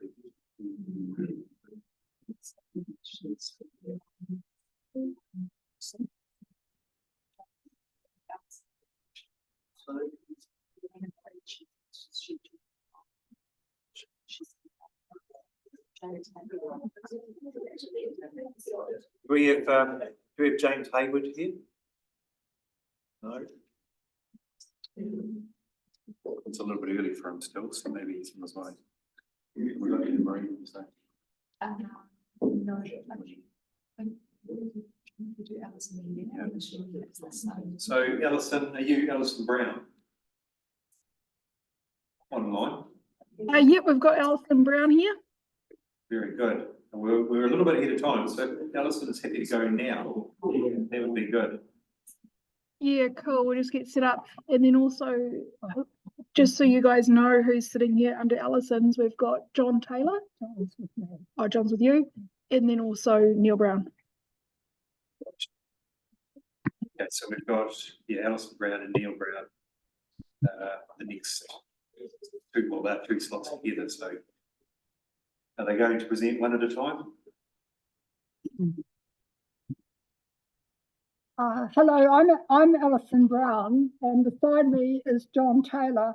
We're both guardians of Lake Hawea. John has got plenty of photographic evidence of the dumping of human and other waste back to 2011, when the Guardians first began campaigning against freedom camping around Lake Hawea. Today, we just want to talk about precedents and to relation to our first point, where we urge the council to make an enforcement agreement with LINZ. Freedom camping on LINZ land is also prohibited. The precedents, the first one, the draft bylaw already talks about an agreement with NZTA to declare land a local authority for the purposes of the prohibition of freedom camping. Precedent number 2, the Guardians are currently working with LINZ to restrict access to the lakefront and the lake bed up at Cayburn, which is off State Highway 6 on the western shore of Lake Hawea. Rocks have now been placed in key areas, and we will continue to monitor this with LINZ. The Guardians, through the HCA, the Hawea Community Association, have a license to occupy with LINZ. This has and is allowing the planting of thousands of native plants along the southern foreshore from Grandview Creek to the western end of John Creek. The fourth precedent was the agreement between the council, LINZ and Contact Energy, which was set up in 2008, which provided for the council to manage the southern foreshore from the boat ramp to John Creek, including the reserve at John Creek. This agreement was for 15 years with a right of renewal. But unfortunately, it lapsed in 2003. Most unfortunate. This agreement provided for use of the lakefront for recreational purposes, not as accommodation spaces, which is what Freedom Campers are now using it for. And so setting up an enforcement agreement with LINZ now would allow for education and prosecution of those attempting to freedom camp on the southern foreshore of Lake Hawea and on the reserve at John Creek. We won't talk about the rest of our submission about signage and so forth. John, is there anything you want to say? No. Are there any questions? We do have time for questions. Do you have any questions from the panel? Okay, No, that was very good. Thank you for that. Thank you. Now, if Neil Brown is there, we can go straight on with his submission if you like.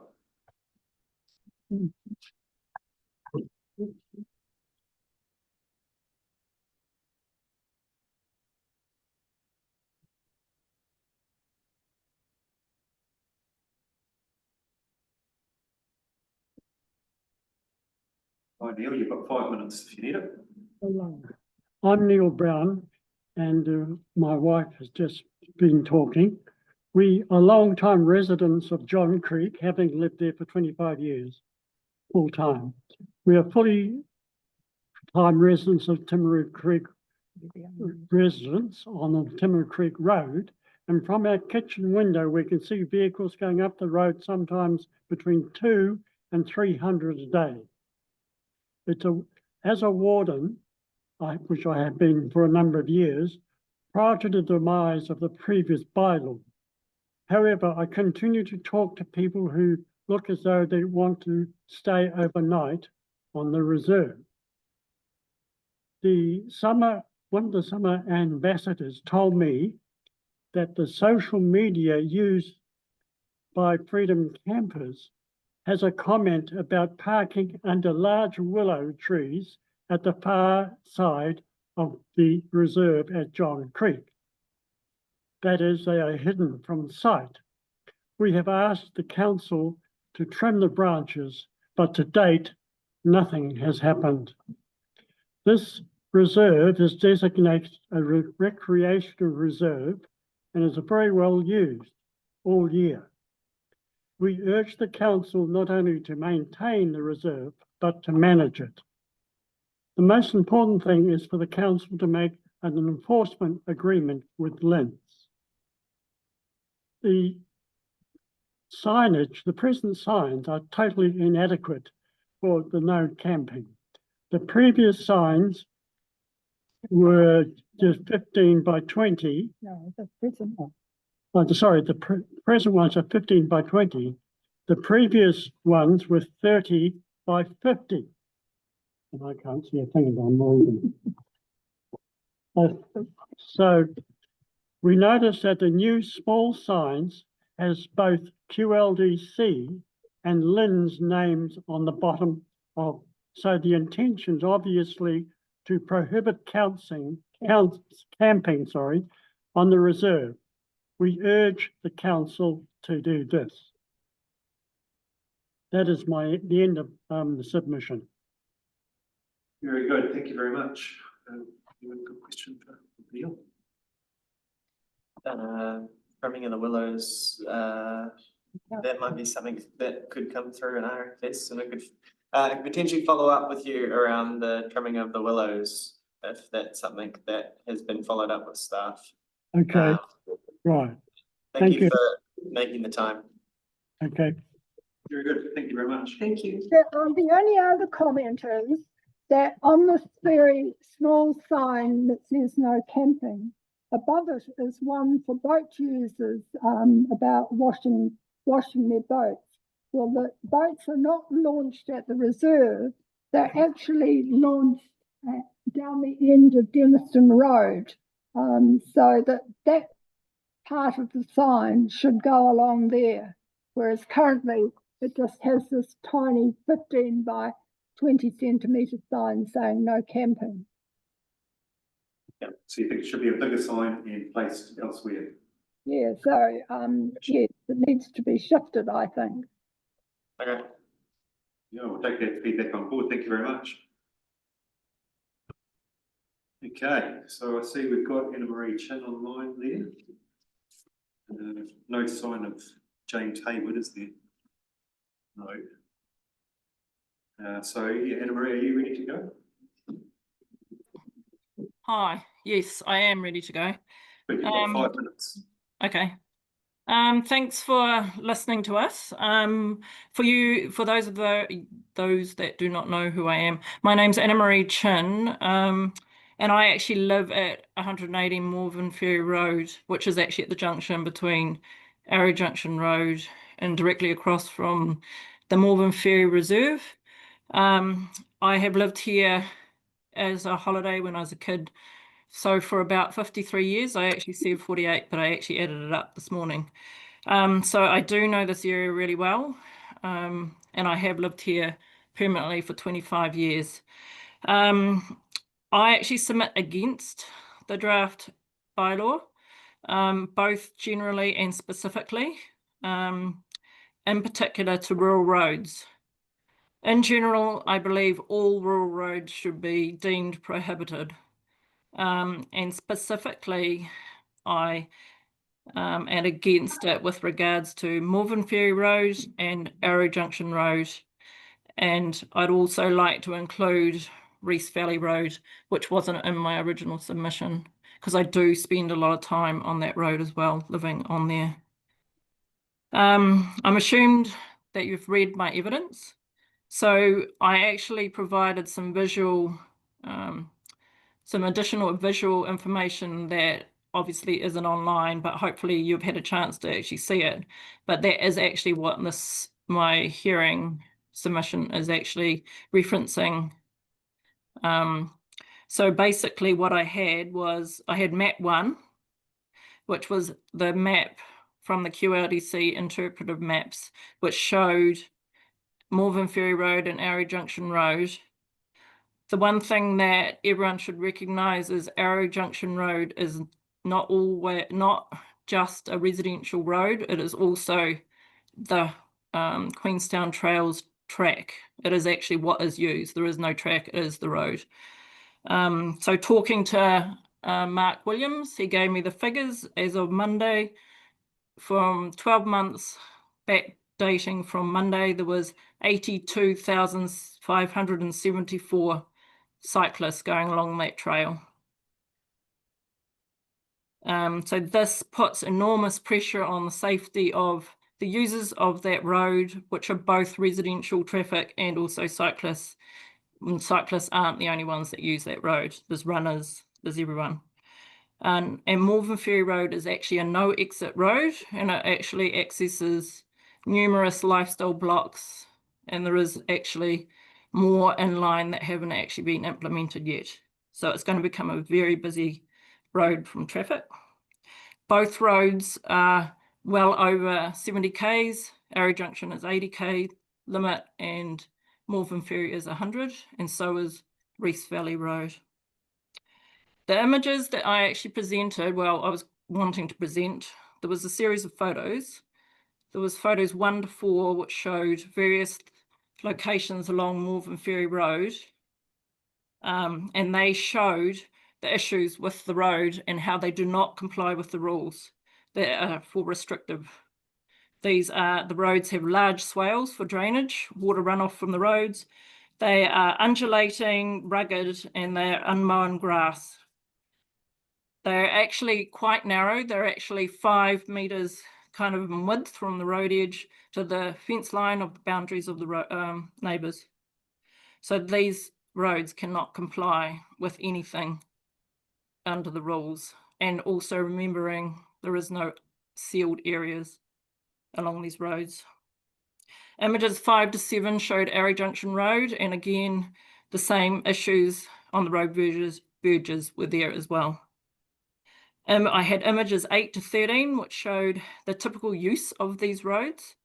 And you can't believe it, but no one were on bikes whenever I went out to have a look. But today there were big 20 people cycling along Arry Junction Road.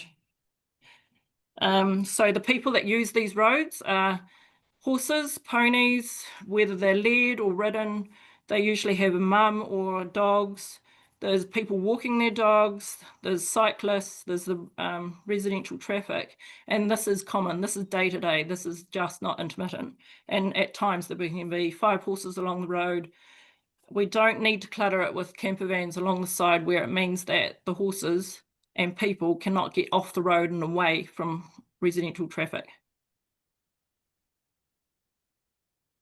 Reese Valley Road, I'm not sure if anyone knows that road very well, but it's a dead end dirt gravel road. It's quite dusty in summer, and it accesses Reese Valley Farm and also the end of the Restart track.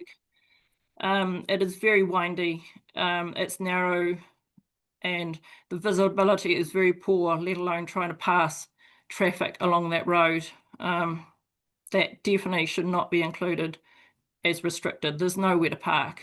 It's the same deal. That's rugged road verges and grass, long grass. Let's get you to wrap up there if you can. Thanks. So in essence, I actually believe that all rural roads should be prohibited. In the future, if council finds anywhere in these rural roads that might be able to be used as is suggested under the rules, then that can in the future be added.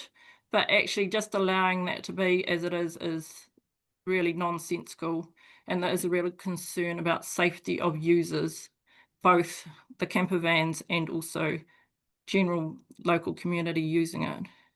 I'd have a real concern about that.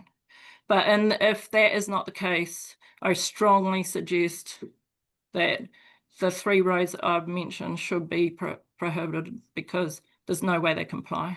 And I've provided that visual evidence to try and make you understand that and to help QLDC. Very good, thank you, Anne-Marie. We did get the photos, the pictures that you sent through by email, so thank you for supplying those. Cool. Yeah, thank you very much for submitting today. Yeah, cool. Okay. Well, hopefully that helps and assists you in what you can actually go back to with the bylaw. Yeah, very good. Thank you. Thank you. Thank you. So Spike Bosch is here. If you're ready to go, you can. We're a little bit early for your time, but if you're happy to go now, that'll be much appreciated.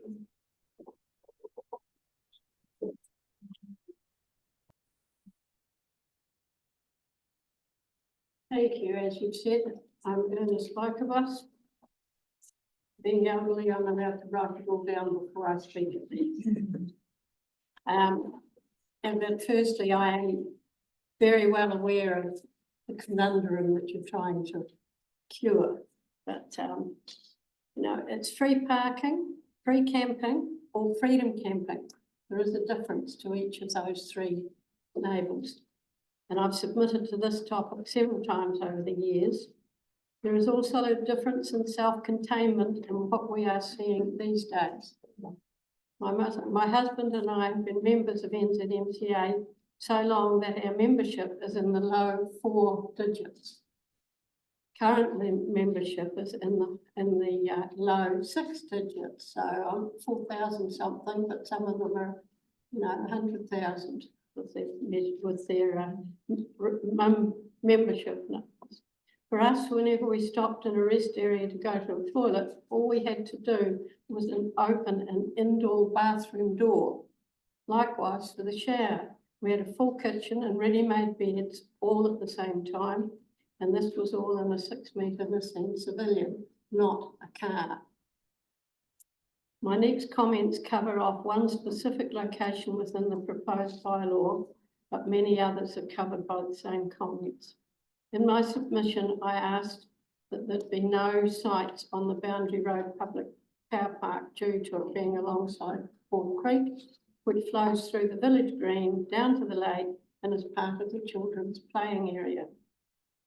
I then suggested the side park alongside the recreation ground. There are rubbish bins there in place and the public toilets are close by. However, last night was a very famous night for Queenstown and we all came down to the Memorial Hall for the mayoral debates. Car park was full. Down the sides of the it was all full as well, and there were approximately 275 people in the Memorial Hall last night, many of whom were parked in almost all of the parks around the area. Several were still there at 10 p.m. as they went for dinner afterwards. The same tends to happen whenever we have an event in town. Given what we saw on Park Street last summer, we can't bring that same problem into our CBD. I see our biggest issue these days is the way and by whom the self-containment rules are approved. We are in the difficult situation of looking at dirty dairying camping style. Cows don't use toilet paper, but humans do. Tekapo on the West Coast, family and friends have brought me back reports of not being able to get a clean place to pull off for a driving rest. It's evident that while many of us carry doggy bags, but we don't have camping baggies. Please can all sides take another look at the self-containment regulations. That, I believe, is how we can improve on the situation of vehicles that stay overnight. There's one parked at the moment on my street, Weaver Street, which is rather steep, and it's got the most several notices on it saying it's self-contained. None of them are legitimate, and there is a porta potty underneath a bench, and that's about it.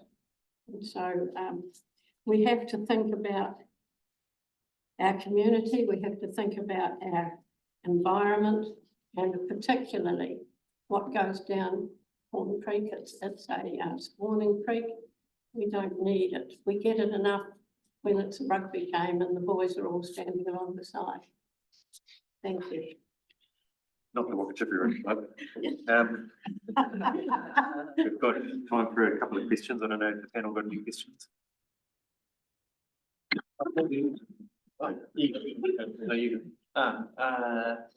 So I think your point is very pertinent in terms of the responsible campers, the motorhomes versus the small vans where they're hidden away. Are you sort of alluding to us being more collaborative with Wellington around bringing that new regulation forward in order to help prevent the issue? Or? Well, I was in a online conversation with some other people recently, and one of them turned out to actually be a inspector for the self-containment. In the area that I'm talking about, we had to have enough water for the number of people. For us, it was 2. We had to have enough water for 2 people for 3 days. Now it's simply an adequate amount of water. So they've got a 5 litre and they can get past. And you can, in a 6-foot a 6-metre vehicle, you can have a full bathroom, you can have your beds made. You can't do it in the prayers, but they get their qualifications.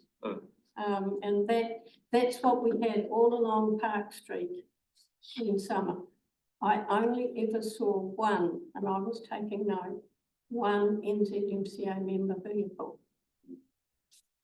Just very quickly, I know you've spoken to the council before about it, but with the campground. Which one? Well, Creekside over there.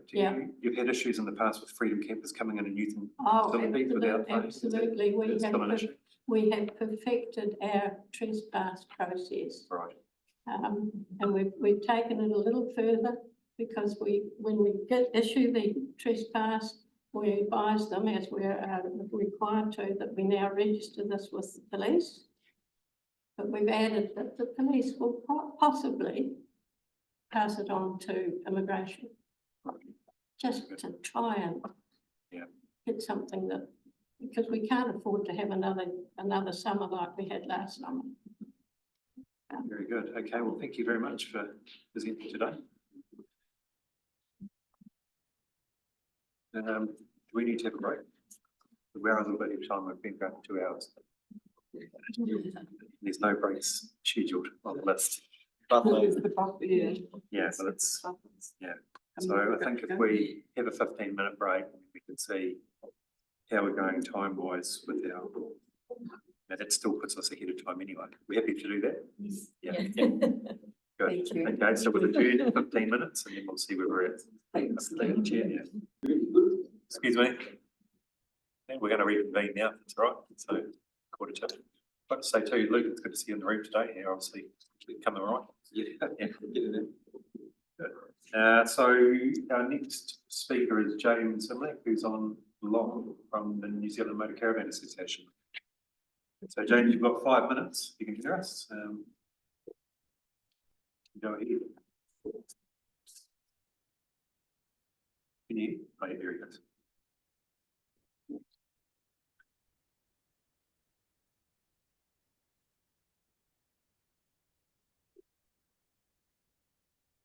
You good to go, James? Yes, good afternoon. Sorry, I wasn't expecting to be up this quickly, but that's okay. Yeah, good afternoon, everyone, and thank you for the opportunity to speak remotely. As you've probably gleaned, we do not support the prohibitive nature of the draft bylaw, but I want to make it clear that we're not advocating for unrestricted access across the district. Our focus is on how we think the bylaw can be improved to better serve the community and reflect the needs of responsible campers, which is consistent with the intent of the Freedom Camping Act. We strongly disagree with the exclusion of reserve land from this process. In our view, the council's decision was flawed and contradicts previous council positions. There are several reserves that are well suited to freedom camping that should have been considered, and had reserve land been assessed, additional sites would have been identified to help relieve pressure on the sensitive areas around the district and support a more proportionate bylaw.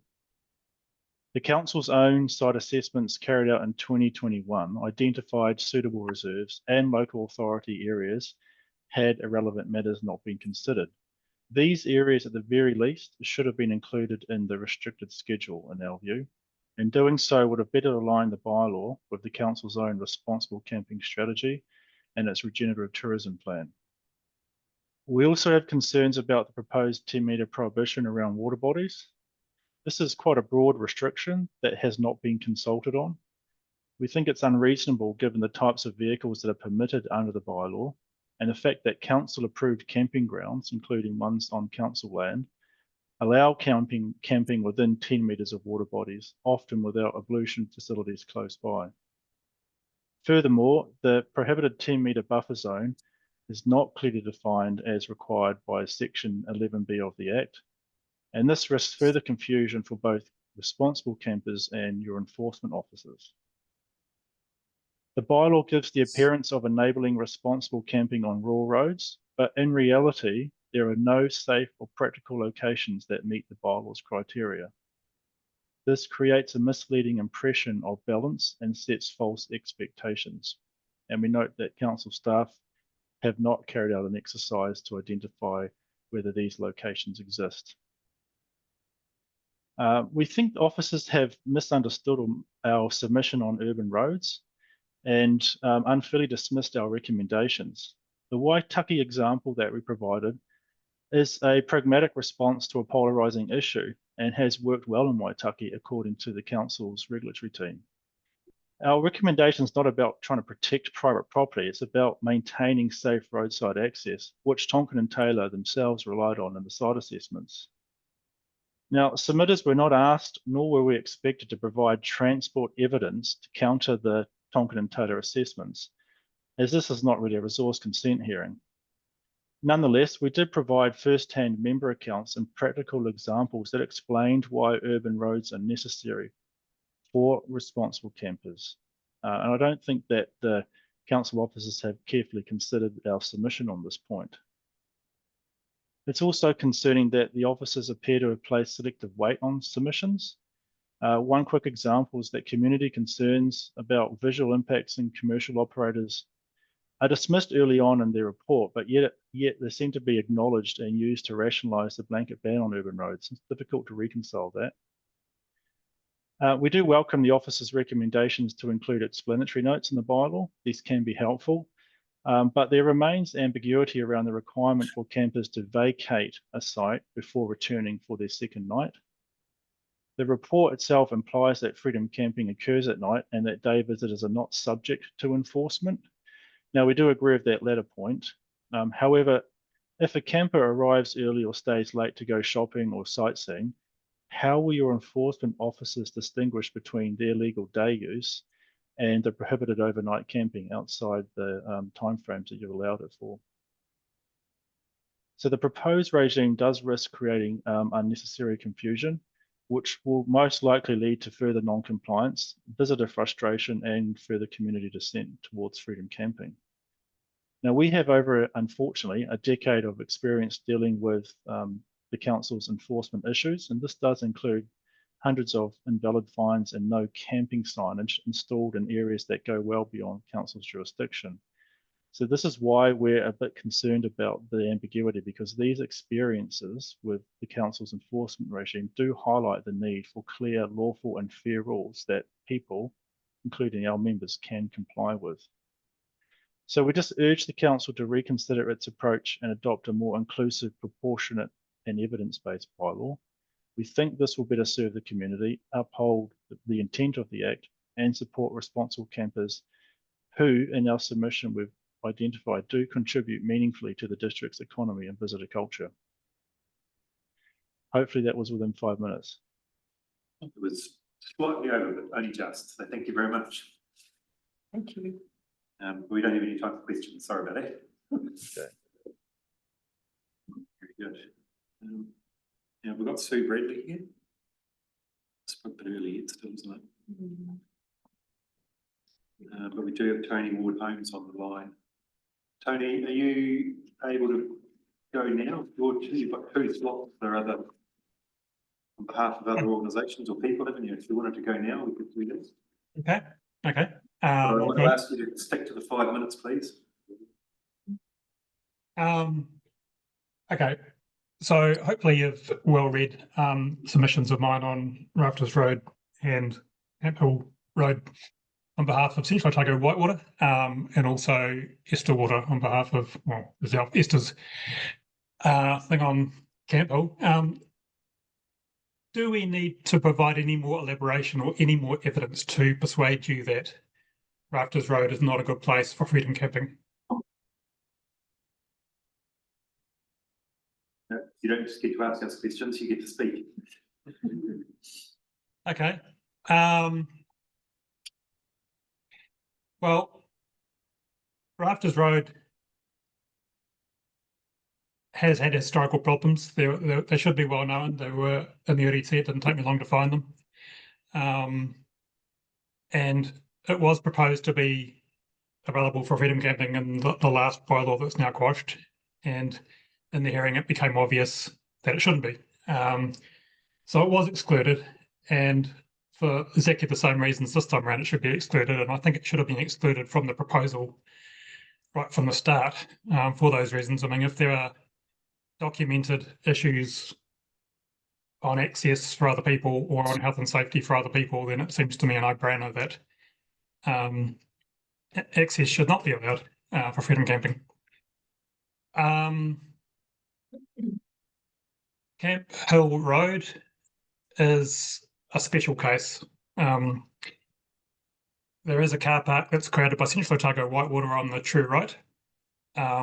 We have had problems with freedom campers there, but it's only been limited so far. But if the true left car park is available, it's a better site than Red Bridge. It's quieter. It will be filled up much faster, and the overflow will inevitably notice the car park on the true right.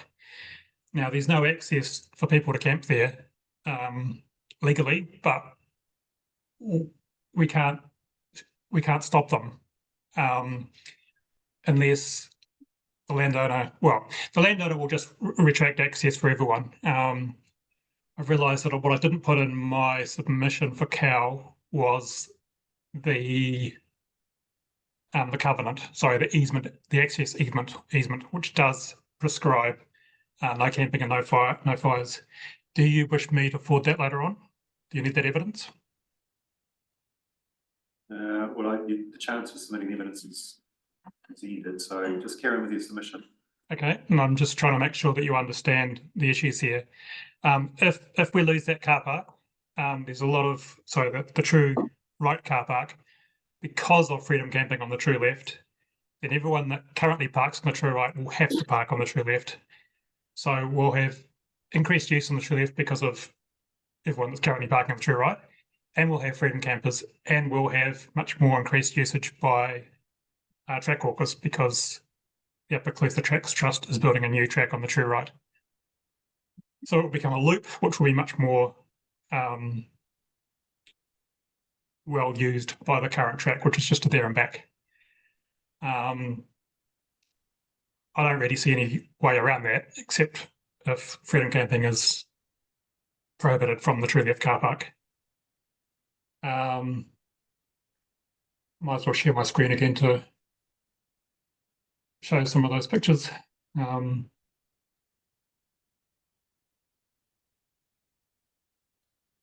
This is Rafters Road. It'll get a lot busier than this because of the numbers, because they will increase. We know that. You've probably seen this. This was in my submission. It's been on the ODT. Lots of rubbish there. This is the Harvey Whitewater Park. This is the Campbell Road Bridge is just a few metres out of sight to the left. The cars in the distance are on the true right car park. That's the one that's built by Central Otago Whitewater. That is the one that we will lose if there is freedom camping on the true left in the council car park. This is a really well-used community asset. Volunteers have put in hundreds, I'd say actually thousands of hours planting on both sides of the park. And we'll lose both the amenity provided by that car park in the picture there, and also any motivation to do any more planting up there. Myself and Esther, we would have spent at least 2 full days each clearing rosehip, digging out all its roots from about 1,000 square metres.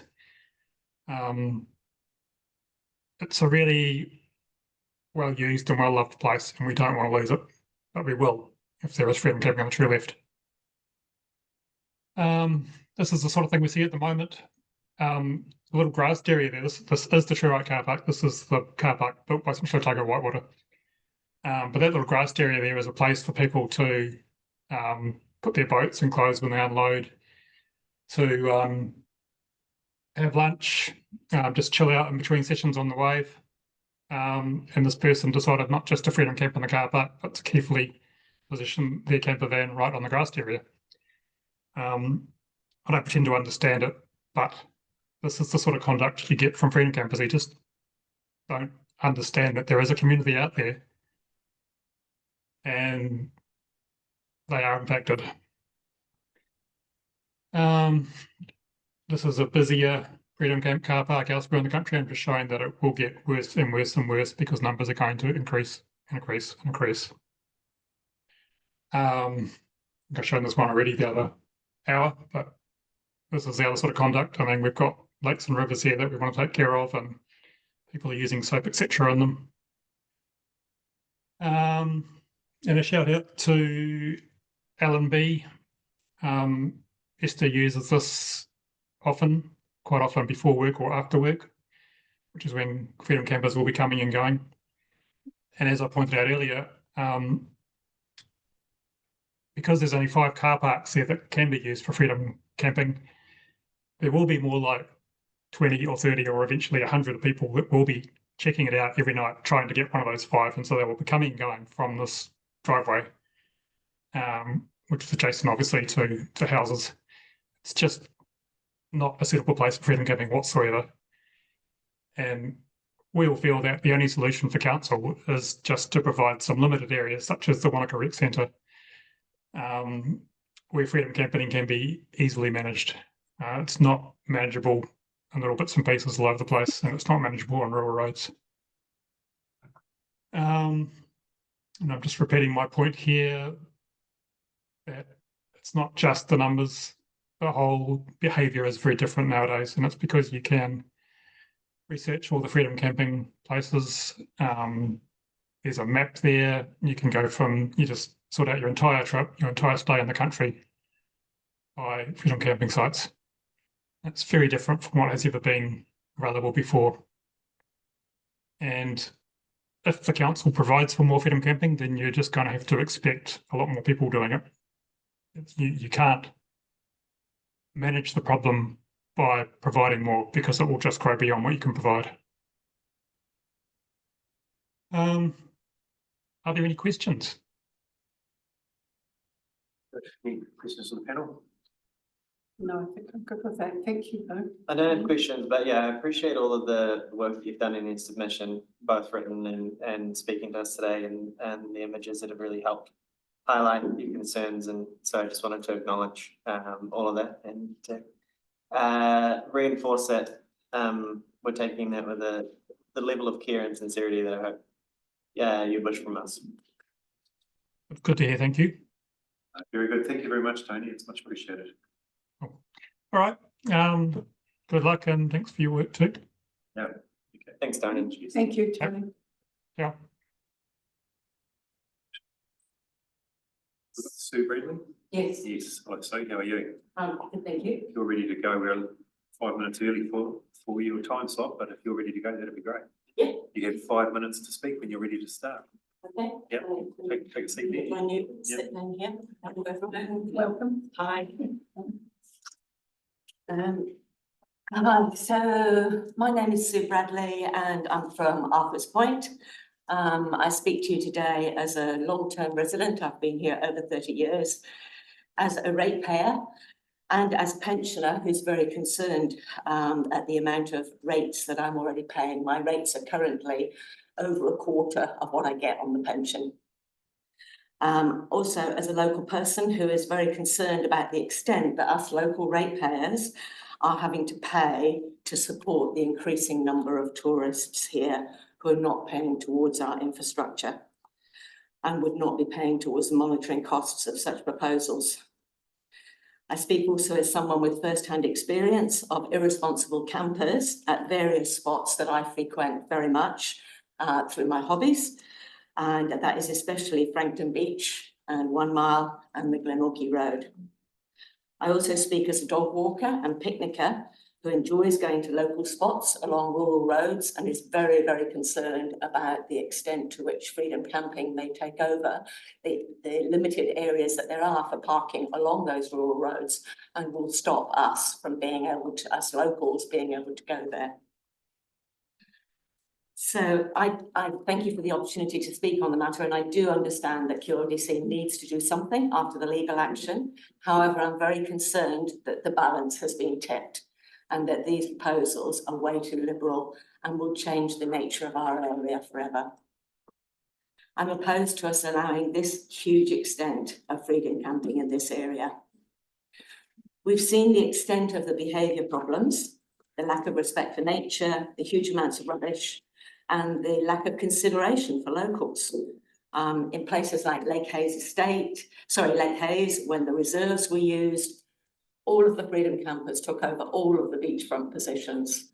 It was very, very hard for locals to get in, and we were faced with people's rubbish all the time. There were similar problems in town with the beachfront access and Park Street. And personally at Frankton Beach, as somebody who uses that regularly, I've been horrified at the change to the area during the time that that's been used for Freedom Campers. It's used during the day. The ambassadors actually encourage people to use there. And so we have vans out with people out with their washing, doing their washing and dishes in the lake. And it's just an absolute mess with people stringing up washing lines from van to van and taking up again the whole of the beachfront area. So all of this, we know that these numbers are just going to increase and increase. There's no way that we can possibly fulfill all the demand that there is for free camping in this area. And I really don't think that we should be trying to provide that. So if we allow the use of rural roads, I believe that it'll change the nature of our area. There'll be no way that we'll be able to afford to monitor such a huge area.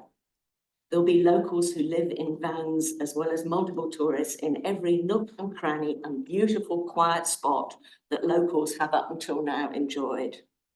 Car parking for dog walks, car parking to go fishing, to go for picnics and everything will be lost, because I really don't believe that the council will be able to monitor the huge amount of area that we're talking about and the numbers that are likely to come. The onus will be on locals to report it. Infringements that QLDC will just not be able to follow up on all the complaints. There'll be multiple offenders and it'll result in unhappy locals and the added insult of us having to pay for this with the monitoring costs and everything else. It's going to create huge dissatisfaction from locals towards QLDC. And I really think that it's a shame that that division between the public and QLDC would be increased even further by these freedom camping laws. I feel really, really strongly about the financial implications of all of this. Already as locals, we support huge numbers of tourists through the infrastructure and everything else. And yet this is just going to create so much more need for enforcement and monitoring and following up on complaints and things. So it's not only our facilities that we're losing, we're actually going to be up for a lot of money to try and monitor the situation. And I think that that's particularly so with the rural roads aspect. I think it's just morally wrong that those locals who are losing those facilities are the ones who are going to have to pay for it as well. So for clarification here, I'm not anti all campers. I'm a freedom camper myself. I wish we could allow respectful, nature-loving local Kiwis to camp in quiet areas where they would respect locals' use and respect the environment. But that's not what we're faced with here. As we've seen before, unfortunately, we have the young escape-type camper vanners here to party up and spend as little as possible. They have little or no respect for locals and for nature. And they get their bond money back if they don't use the toilets. You know, we've seen it all. It's just so disrespectful, and that unfortunately, that kind of behaviour is not okay. And I think that's the kind of behaviour that would happen if we allow this to go ahead along a lot of our rural areas. So the proposal, I believe, is a backward step in terms of the beauty and reputation of the area. I think it's morally unfair and unjust to expect us to put up with that. And as I've said before, I think it's a real recipe for the demise of not only the natural beauty spots, but also for worsening of relations between the locals and the council. So I would ask, please, please, please reject the rural roads side of the proposal. Very good. My proposal is that we should be doing the minimum only. This area where there's no way we can fulfill the numbers that people want, and so we should only be doing the minimum. The car park spots, I would suggest is probably the best way forward, and I appreciate the fact that you've done that amount of work on that. It will be so much easier to monitor and so much cheaper to monitor just a few specified areas and so much easier to enforce. Just need to wrap up. Sorry? Just need to wrap up if you can. We have Yeah. time, so. I believe that the publicity needs to be very, very clear in everything to do with the freedom camping, that we will have a tough approach here and that we will carry through enforcements and fines. And I believe that we should have large fines to be imposed. And I believe that if on those areas that we are agreeing, that the restrictions should be even stronger. So for example, that most of them, I think, should be 8 o'clock in the evening instead of 6 o'clock. Very good. Thank you. Thank you for listening. Thank you. No, we're out of time for questions, sorry, but thank you very much. Thank you, appreciate it. Do we have Steve Sanderson? Just in the nick of time, we're early, so if you're able to start now, that'd be great. Nice, good to see you again.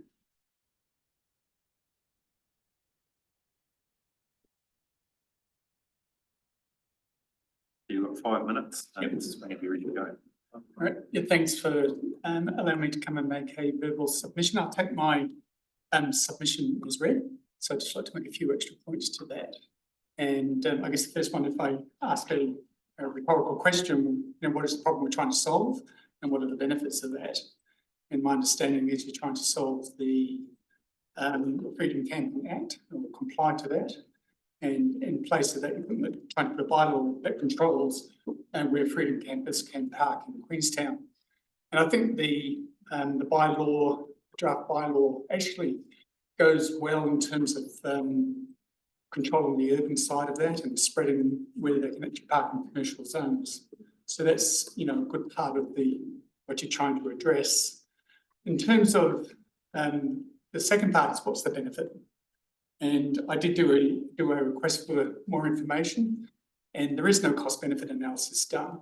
So it's purely about trying to control freedom campers where they go. So in terms of cost, because that's what seems to be the main thing, because the benefits of freedom campers could be arguably very low. But the cost is close to $500,000 a year, or $477,000 was the number that was given to me. So if I think about that control, then at best that's probably 3 to 4 FTEs with uniforms, cars, and it's a huge area to actually try to control freedom campers with that number.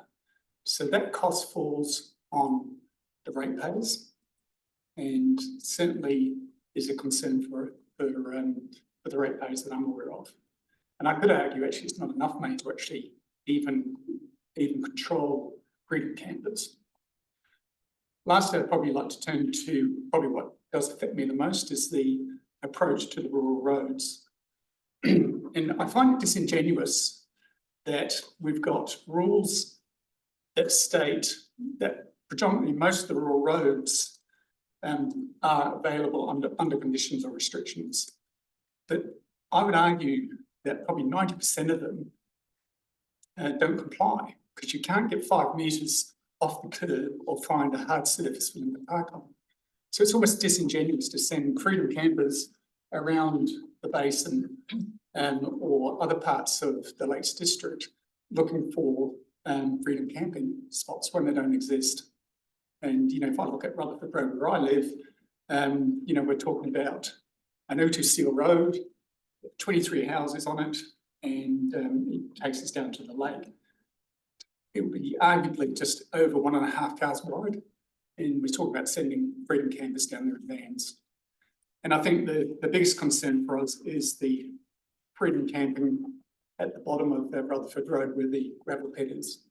That for me, where we spent a lot of money on wetlands and the amenity for people to access the lake. And historically, we've had a lot of people freedom camping prior in Jim Bolt's time, and the experience there was pretty untidy. We had freedom campers not using their amenities and washing and doing dishes in the lake, which is what we don't want. So that's probably the extra points that I've made, and I hope you take those into consideration as well. Thank you. Very good, thank you. Any questions from the panel? No, thank you, Steve. Yeah, thanks very much. Okay. Thank you.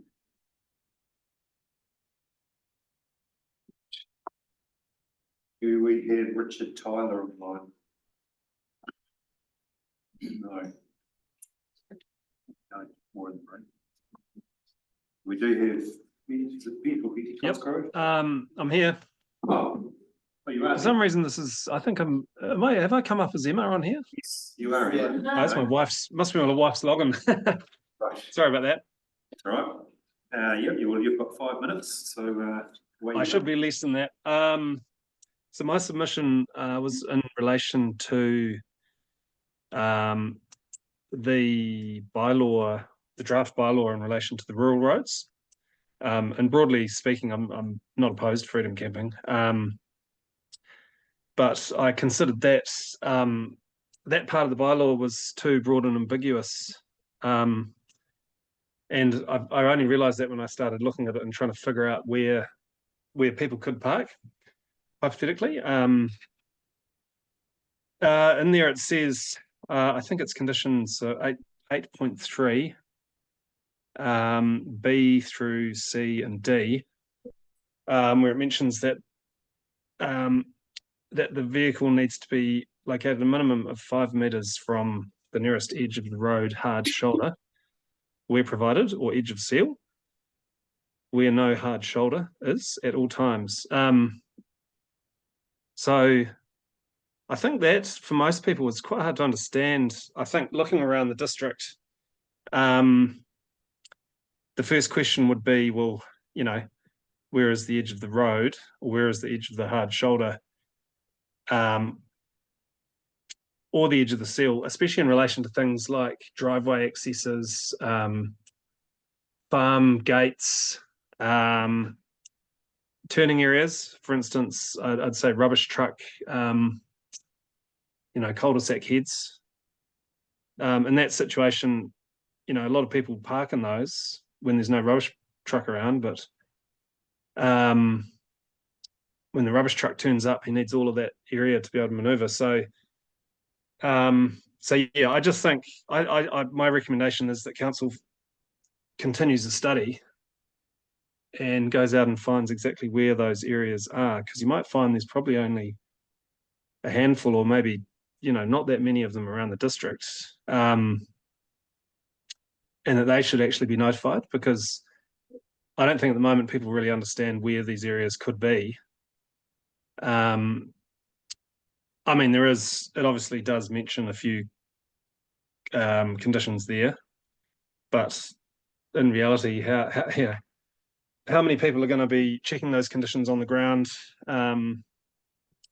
Yeah, so I think anyway, that would give people more certainty, and it would certainly be much easier to enforce. That's all I've got for you. Thank you very much. Very good. Thank you, Richard. Thank you. Questions? No, thank you very much. Have you been online this whole time? Oh, I've just had it sitting there in the background. I'm working on my computer anyway, so We were trying to figure out. it's quite interesting to listen to, though, broadly. Good. Well, now we know who Emma is, so that's fine. Great, thank you. Cheers. So now we've got Pete. So Pete or Betty?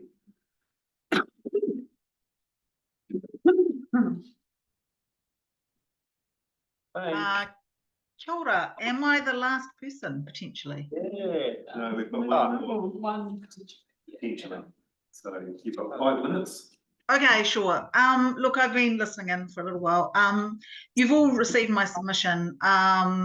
About me, I am a freedom camper. I'm based in Wellington. I have spent a lot of time studying the law, also working with self-containment in terms of the change in law and allowing freedom campers to require to be self-contained by the new regulations by June next year. I understand and accept that you've got a lot of challenges in Queenstown Lake District and a big area to cover and a very few number of ratepayers who have to pay for the monitoring and service of managing freedom camping. Also, obviously, a very popular tourist area, and lots of people come there, lots of international visitors, and many people come in vans to camp. So I appreciate the issues that you've got, but in terms of the bylaw that you're looking at, you've had no bylaw for the past summer, And I had a very good look at the amount of issues that you had. And the problems, which seem to be, from listening in, very much amplified by local people. The problems that you've had are not reflected in the number of actual infringements. You've only had the National Freedom Camping Act over the last summer to manage your freedom camping. You've had very few issues. The biggest number of infringements have been for people in non-self-contained vehicles. Without any evidence, the people in non-self-contained vehicles, which means non-warranted or non-certified, they may well be self-contained, they may well have waste and water on board, and they may well have toilets in their vans, but they're not certified.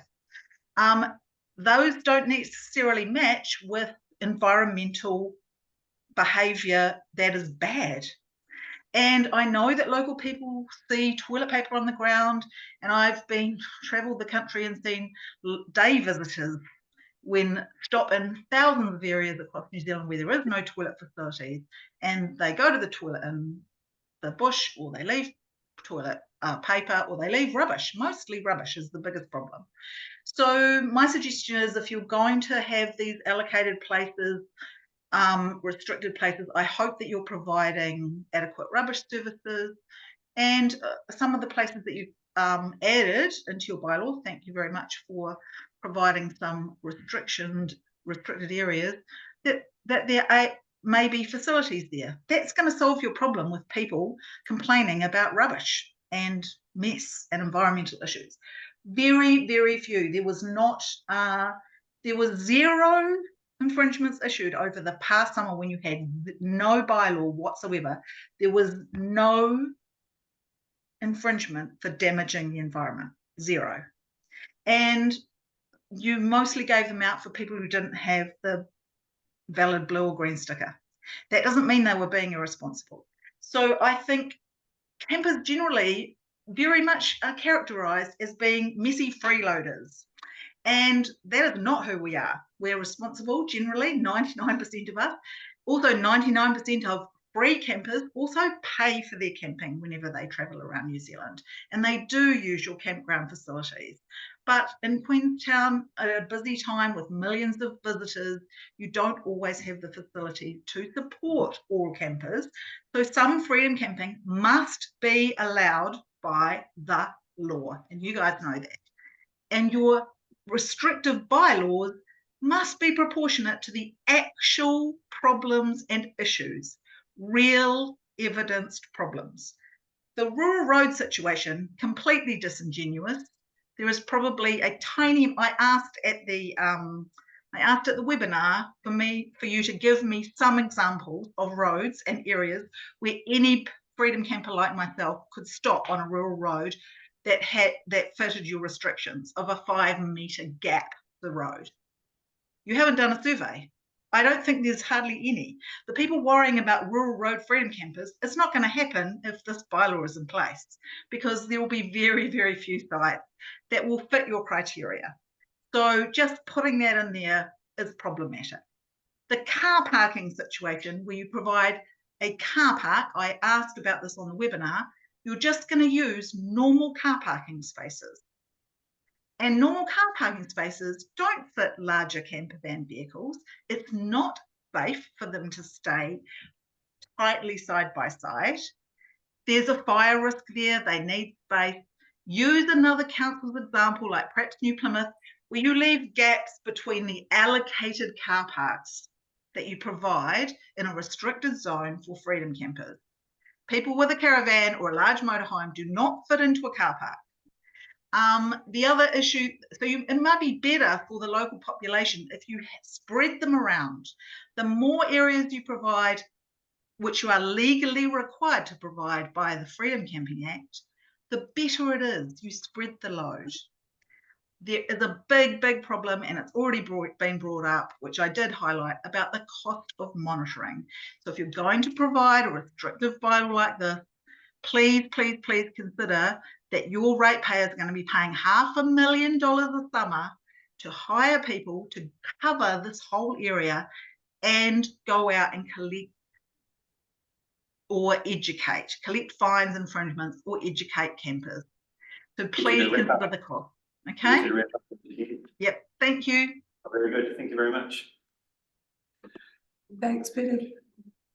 Yeah. So now we've just got Chief Ross. He's not here, is he?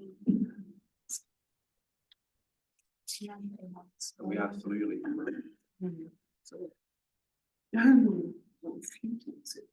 Well, we might, here's the last one. So we might, we'll adjourn for 10 minutes. And if he hasn't arrived in that time, we will reconvene and adjourn again. Sounds good. It gives everybody a really fair chance. Yeah. Okay, so 10-minute break. Thank you. So I'll reconvene it for a second and then adjourn it again until tomorrow. Is it recorded? Yeah. Right, okay, so we were waiting reconvening the hearing. We were waiting for one final submitter we haven't heard from yet. So on that basis, we will close the hearing part of it, the public hearing part, and we'll adjourn until our deliberations tomorrow afternoon at 1 o'clock, is it? 1 p.m. 1 p.m. So yeah, we'll adjourn now. I'll close this meeting at the time of 3:37 p.m. Thank you very much.